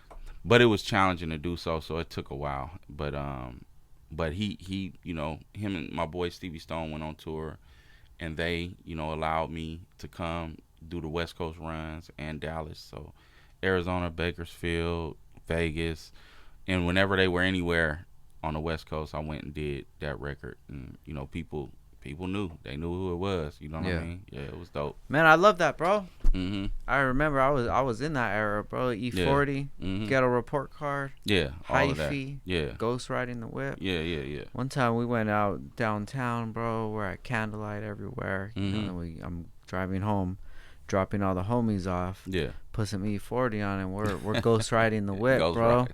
We're all. Did you crash the whip? Yes, ghost crashed. I ghost crashed the whip. It was on 5th. Yeah. On 5th and Pearson, dude. The car was going like that, and my alignment was off. And just crashed the whole side of a car. I'm like, damn, I felt real bad, dog. But man, that was an era, and I was in Northern Nevada at that time when that album came out. Yeah. And that's close to the Bay Area there. So it was still like heavy. The Reno area. Yes. So I was there at Reno in Hot August Nights. So it's like Hot August Nights is like a big like old school car festival. Basically, all the old schools take over downtown Reno. I was out there fucking. I had 20s on my Chevelle. I had a system in it bumping E-40, bro. That was ghost riding the Chevelle. Yeah. That was a time, bro. Mm-hmm. That was a time. Fuck yeah, bro. I love that. Let me see. You got a heart out at 2? What? Yeah, I mean, not really. Okay, where we at? okay, cool. Yeah, we're at 113 right now. Oh, we good. Okay, Yeah. cool. Yeah. Man, I love this, bro, because I see that, and it's just like getting a song with E-40 isn't chump, and getting a music video too. And then the music video is the part that tripped me out because I wasn't expecting that. Now I had never did nothing like that, but I had done records with people. You know what I mean? Yeah. Like I told you, with Brian McKnight was the first person to give me a shot. You know what I mean? He has his album called 10, and I'm on track I think 9 or 10. It's called Can't Leave You Alone. Okay. Or whatever. And those, like, you know, you got that time, and me and Biggs, you know, we would get like ghost reference songs where somebody was on it and they just said, you know, hey, is it cool that they do? Yeah, go ahead, they can have it. You know, it'd be like a lot of the time is that stuff. Not necessarily with Biggs though. Biggs had, I don't know if you're familiar with Akon's Never Gonna Get It. That's the song that was on the Take the Lead, and it was on Fight Night round 2 or 3, I forget. It was that womp. But that song was huge. Yeah. Humongous. So you know, he worked with, you know, people like that, Lil Mo, Nocturnal, a bunch of those people. But by those times, I knew that it's like it necessarily wasn't. It had nothing to do with the features. You really had to carry the record. You know what I mean? So I knew what I wanted to do. I knew what I wanted to do and what I wanted it to look like. Yeah. But at the same time, it's, you know, that's just a cherry on top. Yeah. When we did our opening acts, most of the people that were in the building were there to see who the opening act was. Their treat was whoever they were opening for. Yeah. But it was low key like a celebration. Busta Rhymes at Borderline, you know, most of them people were there to see King. They were there, of course, to see Busta Rhymes, but at the same time, that pretty much was their treat. You know what I mean? For sure. As far as no, that me. makes sense. Yeah. And before we go further, shout out to Bird too, man. Yeah. You know Bird? From back in the day. Yeah, when he was at Karma. I remember. Yeah, he was all over Ventura, but he's at Karma. He doing big things now. Bro, yeah. I just seen him with Lizzo on when Lizzo went to Marathon Burger. Okay. That was Bird with them. And then with Kid Leroy. Yeah, Kid Leroy, all of them. Billie Eilish. Mm-hmm. Yep. And I've seen him Justin everywhere. Bieber. Yeah. Justin Bieber. Shout out to Cindy too, his wife. Yeah. Mm-hmm. Man, she's a good person, man. Really good person. Yeah. She always supporting. Yeah. Shout out Bird, to them. So Bird I winded up lining him up with Stevie Stone. Stevie Stone took him over to Strange Music, so he was in the Strange Music circle for a while. I don't know what happened. Some kind of discrepancy happened, but he winded up leaving him. But when he left, he had all the connections he needed. You know what I mean? Yeah. So he winded up doing this thing. He made good on it too. Shout out to Bird. I just talked to him a couple weeks ago. That's what's up, man. Shout out to him. I haven't talked to him forever. I'll tell him. Yeah. I'll tell him. He said what's up. Yeah. Oh, that's what's up, man. So all of this, before we get on to what we're here to talk about, did you have a song with The Game as well? Yeah, Game's on my album, Nightmare on Wolf Street. Oh, shit. How did that work out? I mean, I've met Game a few times. Okay. Game, actually a few times, believe it or not, came up to Colonia Gym and hooped with us. Oh, okay. Played ball with us. This is back in like, you know, the 2002, 2003, around that time. And so I had met him around that time, and just being around people, you run into them. So we didn't know each other formally at the time. Gotcha. Like, hey, I'm King, or yeah, I'm Game, or whatever. But like just being, you know, in the rooms with these people, it's easy to contact them. So I just hit my man. I hit OG Muggs up. He's E-40 security, Tech 9 security. And he's a real dope OG. But I hit OG Muggs, and I told him, hey, I'm trying to get that Game, and I got this record for him. So he's just like, all right, I'm gonna have his folks call you in a minute. And you know, my phone rang about an hour later, and it was Whack 100. Oh shit! Yeah, he was like, you know, he's like, yeah, was King there? And I'm like, yeah. He's like, yeah, what you want to do, bro? Like, and you know, we talked pricing. And he's like, man, look, hey, I don't want to hear how, you know, you got me on the phone. Like, you know what I mean? Why you sound just like Wack? He's like, you got me on the phone. You know, you now you saying you ain't sure and all that, man. You either want to do it or you not, blood. Like, you know, all of that. And I'm like, look, man, I'm going to call my folks and see if this is, you know, this is what he wants to do. You know what I mean? Because I ain't going to force nobody. If I was going to force my homeboy to do this shit, it would have been Chris Brown for that record. You know what I mean? Yeah. So, man, he said what he said, and then, you know, they got on the phone, and then, you know, about 2 days later, I got an email in the middle of the night, and it was Game's verse, and I woke up. Me and my ex-wife, we late. You know, it's the middle of the night, and all she hears is, hear ye, from my phone. I'm playing in the full blast, too. And you wake up like, what's going on? Game just sent this verse. You know what I'm saying? Like, I'm listening to it, and I'm like, shit, I had to get up and take the dog for a walk at that point. I'm like, dang, man, got Game on the album now, you know? And what year did this album come out? This album came out in 2016. Yeah. Man. Yeah. If you guys aren't familiar, bro, like 2016 Game is fucking Game, bro. Like King Harris, Nightmare on Wolf Street. I gotta check that out, bro. It's called Right Back to the Money. I was talking about Nevada, bro. When I'm over there, I'm G-Unit down, bro. Yeah. This is when Game is out. This is when the documentary is out with the. Do you ever see the DVD that came with it? Yeah, and that's how I got familiar with Game, bro. This is like real life. This is like Hood Vlog Volume 1, real shit. His homie that's in the vlog ends up getting killed as they're filming it, and you're just like, damn, Game is really about this shit. Guy, and he took down all of G-Unit by himself. Like, big shout out to 50. I fuck with 50. He's the GOAT. This is the only L that he's ever taken was through Game. Game took everything out, bro. Yeah. Like, I love that. And Wack, bro, Wack is I love that fool, dog. He's a fucking he cool. He's too. crazy, bro. He cool. We did a show. We booked Game to Casa Lopez. Okay. It was 2017, early 2017. And, you know, my connect was Wack. So he's just like, you know, Wack went blank all day. And I'm like, oh, my God, these dudes are going to flake.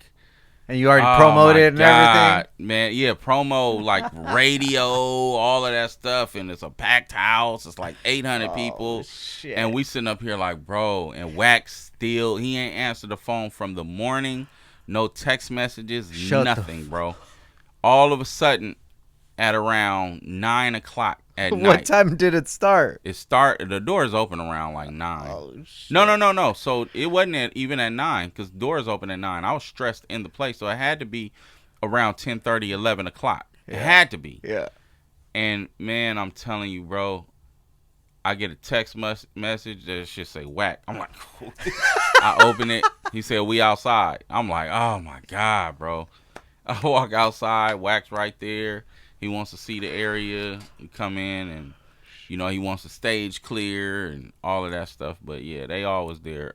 Game's homeboy, that was when I met him, the one that committed suicide a couple years ago. I forget his name, but he was there. Bunch of people were there. But, yeah, Game was right there in the middle of Oxnard, downtown Oxnard, throwing it up, man. So, all of this, I'm tying all this together, right? And the reason I say the Game is because when they had the Super Bowl performance of the West Coast, Game wasn't involved in it. Yeah. Which, I don't know the politics of it, him versus Jay, whatever it could have been. But I felt like, you know, Game has his tactics too. Sometimes he comes off crazy online. I'm like, I don't know, but like that's the same thing I was saying with M. You can't take it away from M. M is M, and Game is Game, and Game gave the West Coast the resurgence that it needed at that time, 2005, 2006, when there was nothing really going on in the West Coast. Yeah, you know, you're talking maybe the West Coast was on when NWA, Ice Cube, Tupac, and all that shit was bubbling. Yeah. But then the New York took it over, then the South took it over. you know, the West Coast wasn't really what it was until Game came out, and he set that shit on fire. So for him not to be involved in the Super Bowl was kind of like a huge slight. You know what I mean? So I look at all this, and I kind of want to tie like some similarities, and I want to get your opinion. You know, I want to get to present day. Yeah. You know, we have Cyrilus on the podcast. Yeah. I'm asking him questions just like I'm asking you, a fan. You know, I don't know who's who or who's what or who's doing what, who's moving around. Yeah. And when he says Enzom, you know, I'm like, okay, cool. You know, I'm not familiar. Yeah. So I'm the one that's missing out. I'm the one that I don't know. I'm the one that needs to be put on. So when he's saying it, I'm like, okay, cool. This guy must be the one that's fucking making moves, and it's not because he's not popping. It's because I'm not tapped in. So let me go ahead and get tapped in. And once I clip that part, because every time I have somebody on, Mark Ford, I'll have Antweezy on or anybody, I always ask them the same question because I want to be put on. So then I see all the comments and Enzom. I'm like, oh shit, I must be out the loop. Yeah. And your comment was the only one that stood out. And I could read between the lines. I tell you, I'm hip hop to everything, bro. Yeah. Before skating, before cars, before any hobby, I had DMX, Dark as Hell is Hot. Yeah. You know, I had Infinite. I had Big L. Like that was my shit. I've been doing that since I was a child. Yeah, you know. Yeah. So when I see that, I was like, oh, okay. I've heard this name pop up, King Harris. It don't seem like he's agreeing with it. Yeah. Okay. That I wonder. I don't know. It just kind of slipped my mind. Yeah. So then I'm at the barber shop with Mo. Mo's my barber. Shout out to Mo. Yeah. And then your name came up again, and then I was like, oh shit, okay. Yeah. Hearing it. Yeah, of course. Catching it. Yeah. That's where I get my haircut. Yeah. Yeah, you know, you get a red Toyota, then you start, oh shit, I didn't know there were so many red Toyotas around. Yeah. So you start to hear it around. Yeah. And then when you drop that song, and Destructive, he was already on my radar, and I seen it, and then I heard it, then I heard your voice, and then I heard your flow, and I was like, oh, this shit's dope. Yeah. And then I'm listening. I'm like, wait, hold on. What did he say? Real quick. Yeah. I'm at the park with my daughter, and she's at the park playing. Mo's the one that actually sent me the link. Yeah. So I checked it out, and I'm listening to it. I'm like, oh damn, this was spits. I like this shit, dude. And that's my era. We're the same era. That's it resonated with me. Yeah. And then Cyrilus and oh wait. Yeah. Wait, is this something? Yeah, this it. Yeah. So that's where I got into all this shit. That's where I found out like what you were doing. So I want to get your point of view on the whole thing when you first saw like the clip that I put out about Cyrilus talking about it. Yeah, I was just sitting. Me and my nephew was kicking it. Me and my nephew kick it pretty much every weekend, and I played him the clip, and then I was like, "Well, like, am I tripping?" And my nephew, 1100 G-Way, for those who don't know, he's just like, I don't know. I don't know. I was like, I kind of like, because it was like this little situation with me and another rapper about a year or so ago. Shout out Swanko, we good. And he had said, a guy had brought my name up, Real Quick Though podcast. Real Quick Though had brought my name up. And I think what Real Quick Though meant, it had to do something with me being, my name being King, because my government name is King Harris. Okay.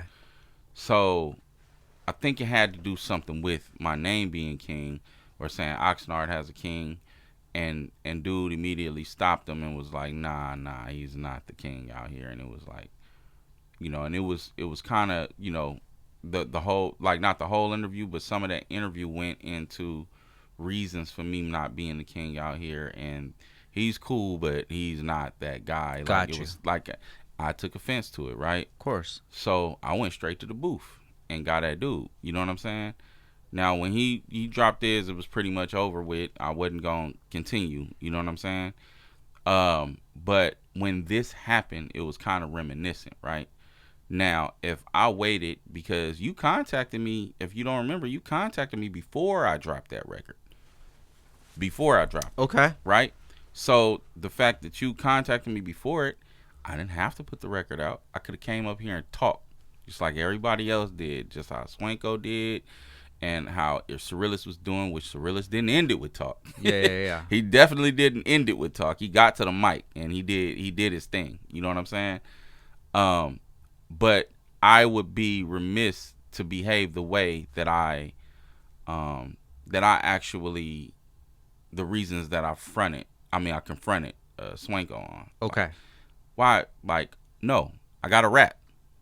Yes. I got a different opinion than what you saying. Like I told you earlier, I love Enzyme. That's Enzyme, the bro. You know what I'm saying? But at the same time, if I disagree, or if I'm like, I want to challenge this, I think he might be the nicest person in Ventura County. But let me figure it. Let me say something first. Let me get him to jump back and let's roll. Let's have fun. Let's do it. You know what I'm saying? Yeah. That's what it was.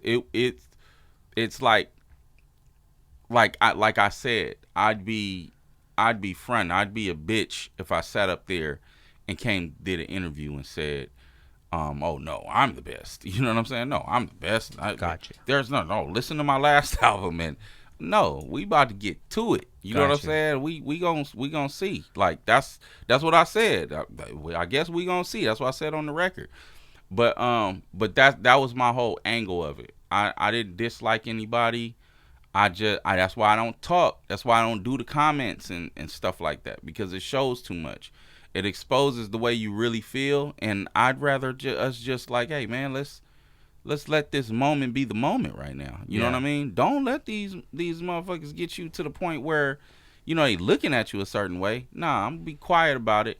I'm gonna spit these bars, and that's gonna be the end of it. You know what I mean? And that's it. You know, but that's where I was with it. So before that came out, or when you saw it, how do you feel that you're represented in the 805? Like, do you feel like you get your just due? Do you feel like people don't know what you've done? Like, how do you feel? No, I don't feel like I get my just due, but however, it's my fault. I don't get my just due.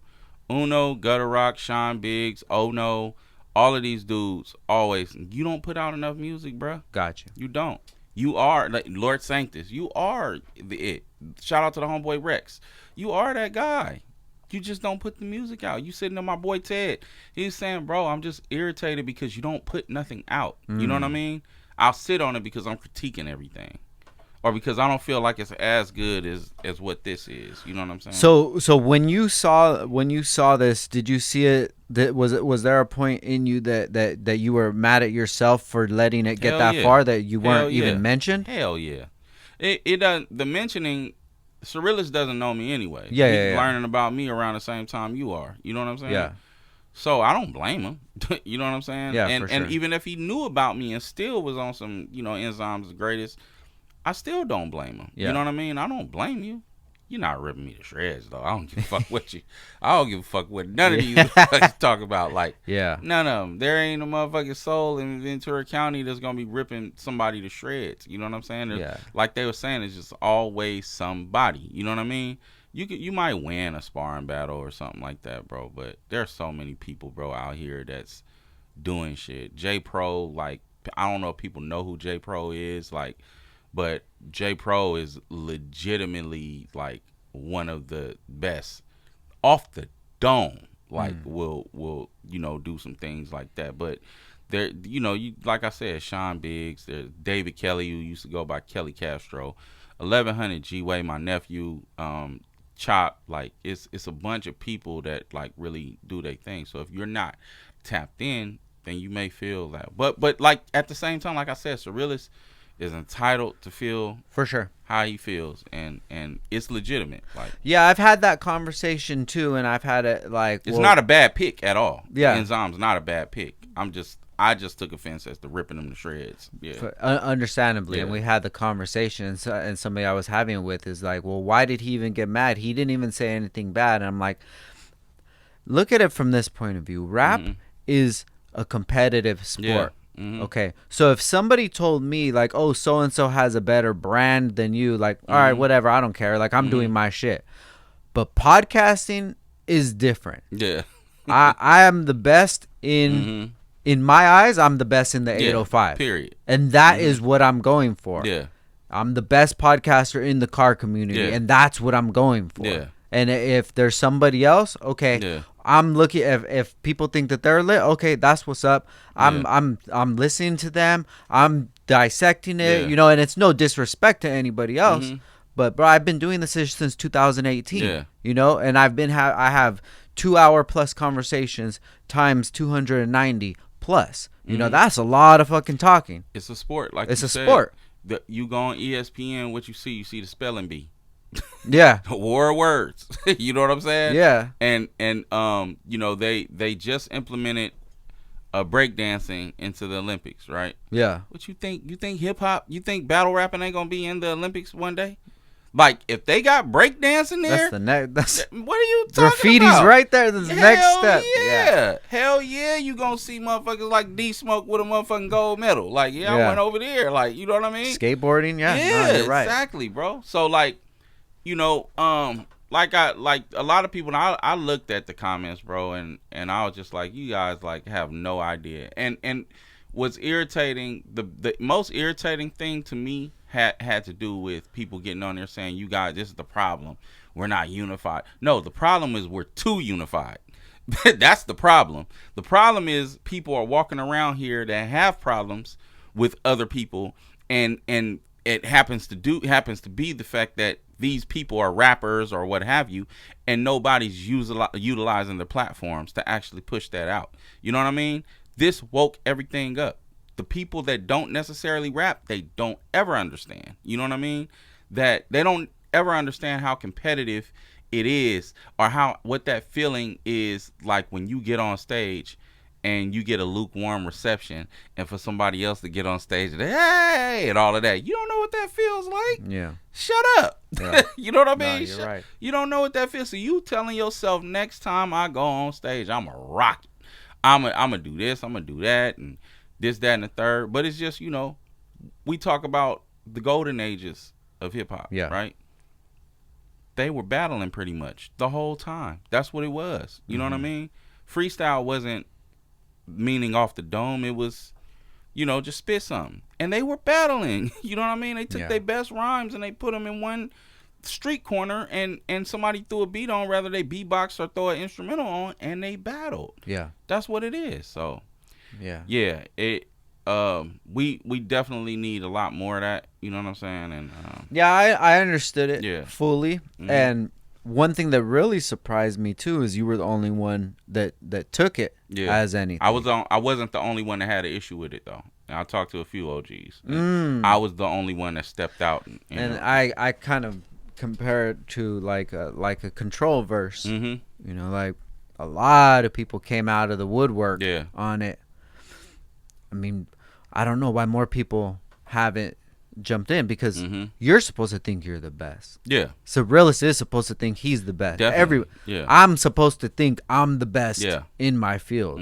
No disrespect to anybody else. There's room for whoever, but that's behind me. No disrespect to everybody, because we understand what it takes.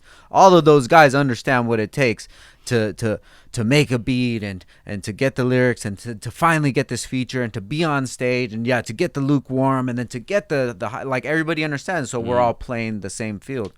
But then I want to take it to another thing, and that was kind of something that kind of worried me when I was reading the comments and such. I was like, I don't want this to turn into anything else, and maybe not between you guys, but maybe somebody who fucks with you. Yeah. Maybe somebody who fucks with them. Hey, and that's kind of the line that you play, especially when you're coming from Oxnard, where that's embedded in all of us. That's pretty much why I made sure that I was controlled in actually what I was saying. I got a lot of people that love me to death. You know what I mean? And they wait on a reason to prove their love. You know what I'm saying? Yeah. Not everybody, reacts the same to competition. There's times where you see a person running track. I don't know if you've seen that highlight where he thought he was winning, and that guy can't. He hit him in the back, like how there's people that are like that, but there are other people who will take that L, watch them go. Oh, man, congratulations. Yeah. Some people ain't taking it like that. Yeah. And I understand that. I understand. I got family members, homeboys, all that are like that. So I'm careful. You know what I'm saying? And all of my folks, like, you think I wasn't getting calls? Like, hey man, what's this other nigga jumping in? You know what I'm saying? You think I wasn't getting phone calls? Like, man, don't trip. We good. Everybody's good. You know what I'm saying? And that's kind of one of the reasons, I was a little nervous too, because like I don't want to push some people got in those comments and were disrespectful. Yeah. To both sides, to me and Surrealist. For sure. But I'm good. I know how to navigate through all that. I just read them and I just keep going. Now, do you feel like that there's tension between black and Mexican? It always has been. It always has been. It's I don't know if it's more now than it was before, but it always has been, bro. Yeah. Like, I'd be lying to say that I don't know where the tension like comes from, but I can't identify specifics. You know what I'm saying? Yeah. I mean, it's probably just bred in all of us before we were even born. It is. Like I said, you watch the OJ trial and you seen all the sad white folks and all the happy black people. You watch the Obama inauguration, you seen all the happy black people and all the people. Damn, like, you know what I'm saying? So it's just like that's always been like that, man. When Muhammad Ali knocked out one of them white boys, like, all the black people stood up, you know what I mean, and the other way around, you know what I mean? Which is crazy because like black and Hispanics, I mean, we're pretty much all in the same boat locally, like we're all going through.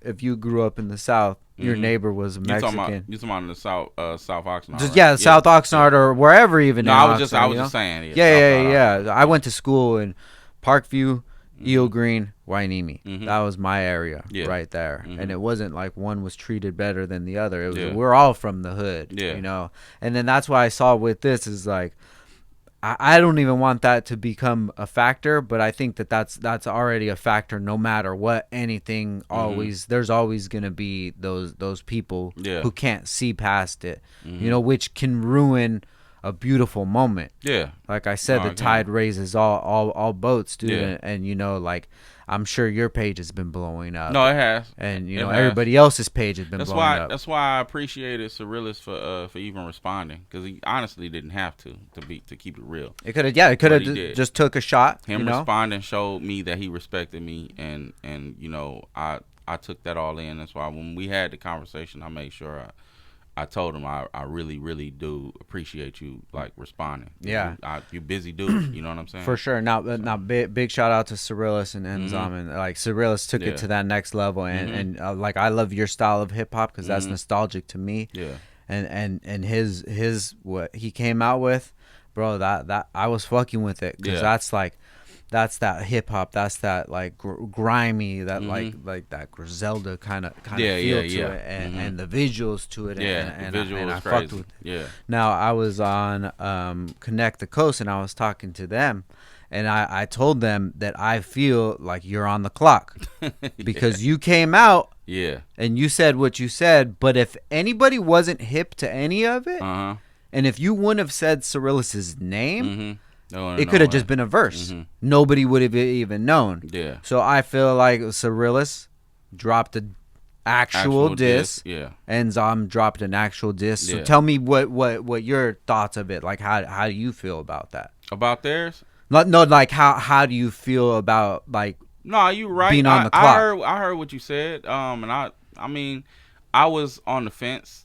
Do I respond? Enzam did his thing, but at the same time, I did feel like that that maybe it was necessary for me to do something because of the fact that the aim was different. Yeah. It was more so me going bop bop. Yeah. And then them going bop bop bop bop bop bop bop. You know what I mean? Like, so it's like I need my opportunity. They ran out of bullets. Okay, bop bop bop bop bop. You know what I mean? Do that. All right, now I'm a duck. If they want the fight to keep going. But what I'm saying is, like, yeah, that's how I felt. I felt like, and like I said, I had people like, yeah, but you didn't even really get it off like that, like, so. And I don't, like I said, I don't want to take everybody's time up. You know what I'm saying? It's just fun, bro. Yeah, it's fun. This is fun, you know what I'm saying? Right now. No, this is fun Mm-hmm. and it's exciting, man. And I'm glad that you did it. Yeah. Turned this shit up, you know. Yeah. And you got something else dropping. Yeah, and like you heard it, it's just like it's the same thing, and just me getting it off. But yeah. What do you think that one's gonna do? I don't know. Like you heard the whole thing. Yeah. As far as the second verse. Yeah. The whole thing about with Young Quicks and all of that.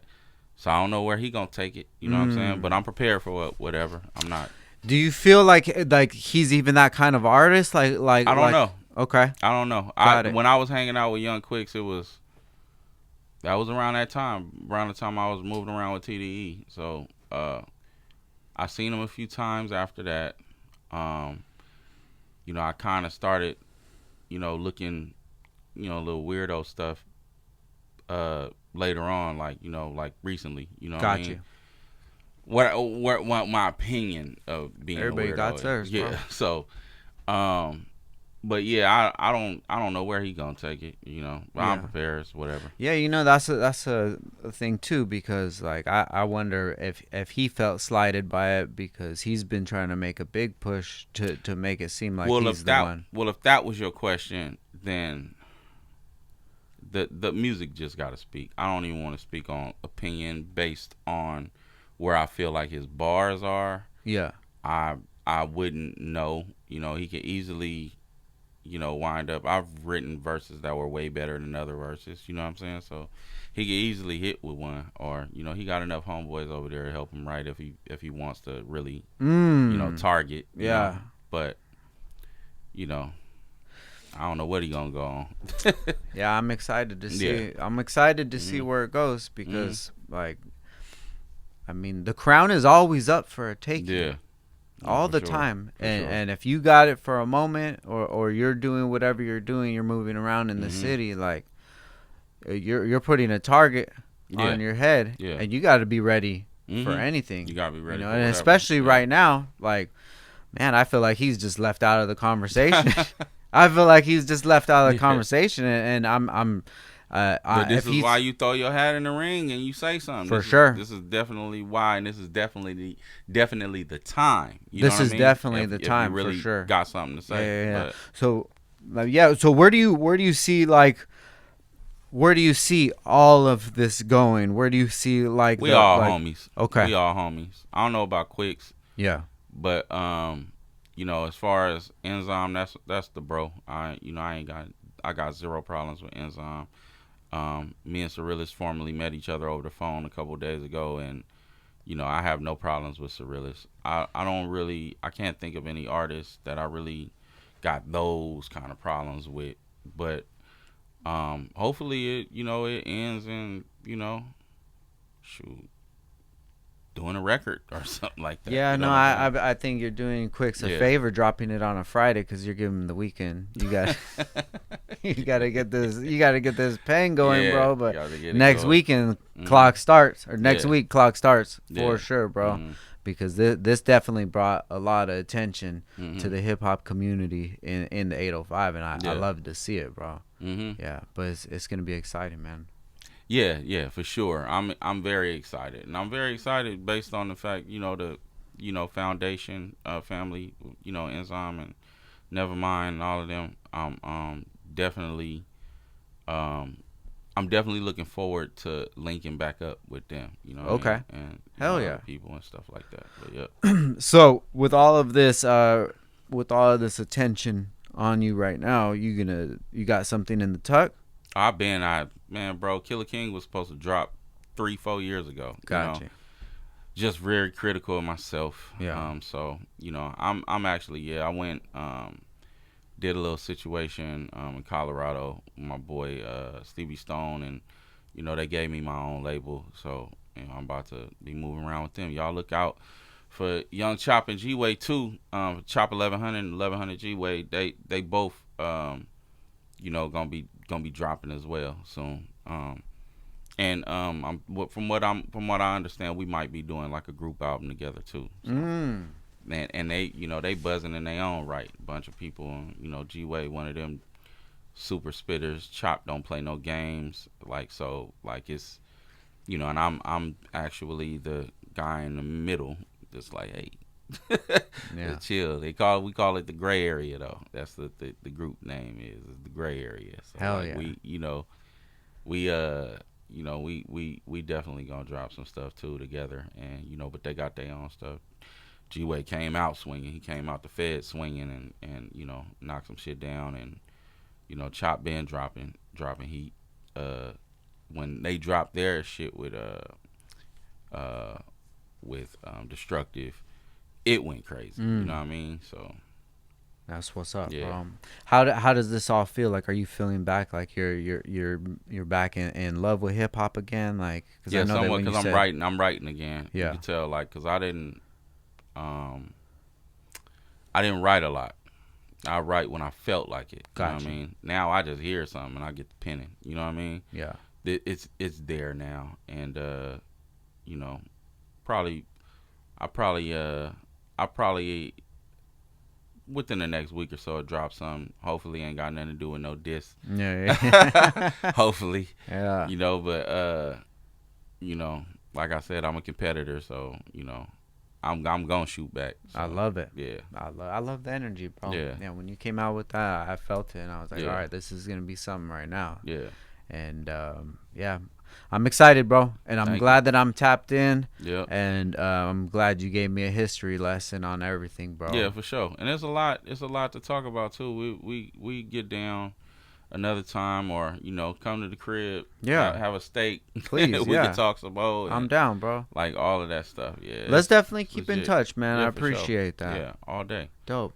So anybody listening right now that wants to find you and find your old catalog and everything that you got going on, where's the main hub at? Yeah, it's all platforms, King Harris. Okay. All platforms. You go to YouTube and type in King Harris, maybe T.I. son, and come up or something like that. Got you. But you know, look for The Nightmare on Wolf Street. Apple Music, I always pop up first. Not just Apple, but Spotify and Google and Apple. Like, well, I said Apple, but a bunch of all of those platforms, I come up first. When you wind up going to the other platforms, is, you know, the messy platforms, I should say. It's the other King Harris. But yeah, so King Harris II too, like King Harris II on all platforms. You know, links are always in the bio, and that's pretty much it. Like, you know, there's the Fresh Out Penitentiary podcast. They did one, so you can go on there. Fresh Out Penitentiary, King Harris. That's it's a lot of stuff on there too. Dope. All right, bro. Yeah, I definitely want to do another podcast in the future, man. Yeah, that's cool. Maybe you can come to Killer King News. I'm doing my I love setup. that, bro. Yeah. Please let me know. Yeah, We'll I'm chop doing my it up, man. yeah, for sure. I'm tapped in now. Yeah. But thank you for everything, bro. All day. Thank Anytime, you for coming sure. in this Thank you for having conversation. me. I appreciate you, man. And thank you guys for listening once again. This is Downtime with Downstar, and we out. Peace. Yep.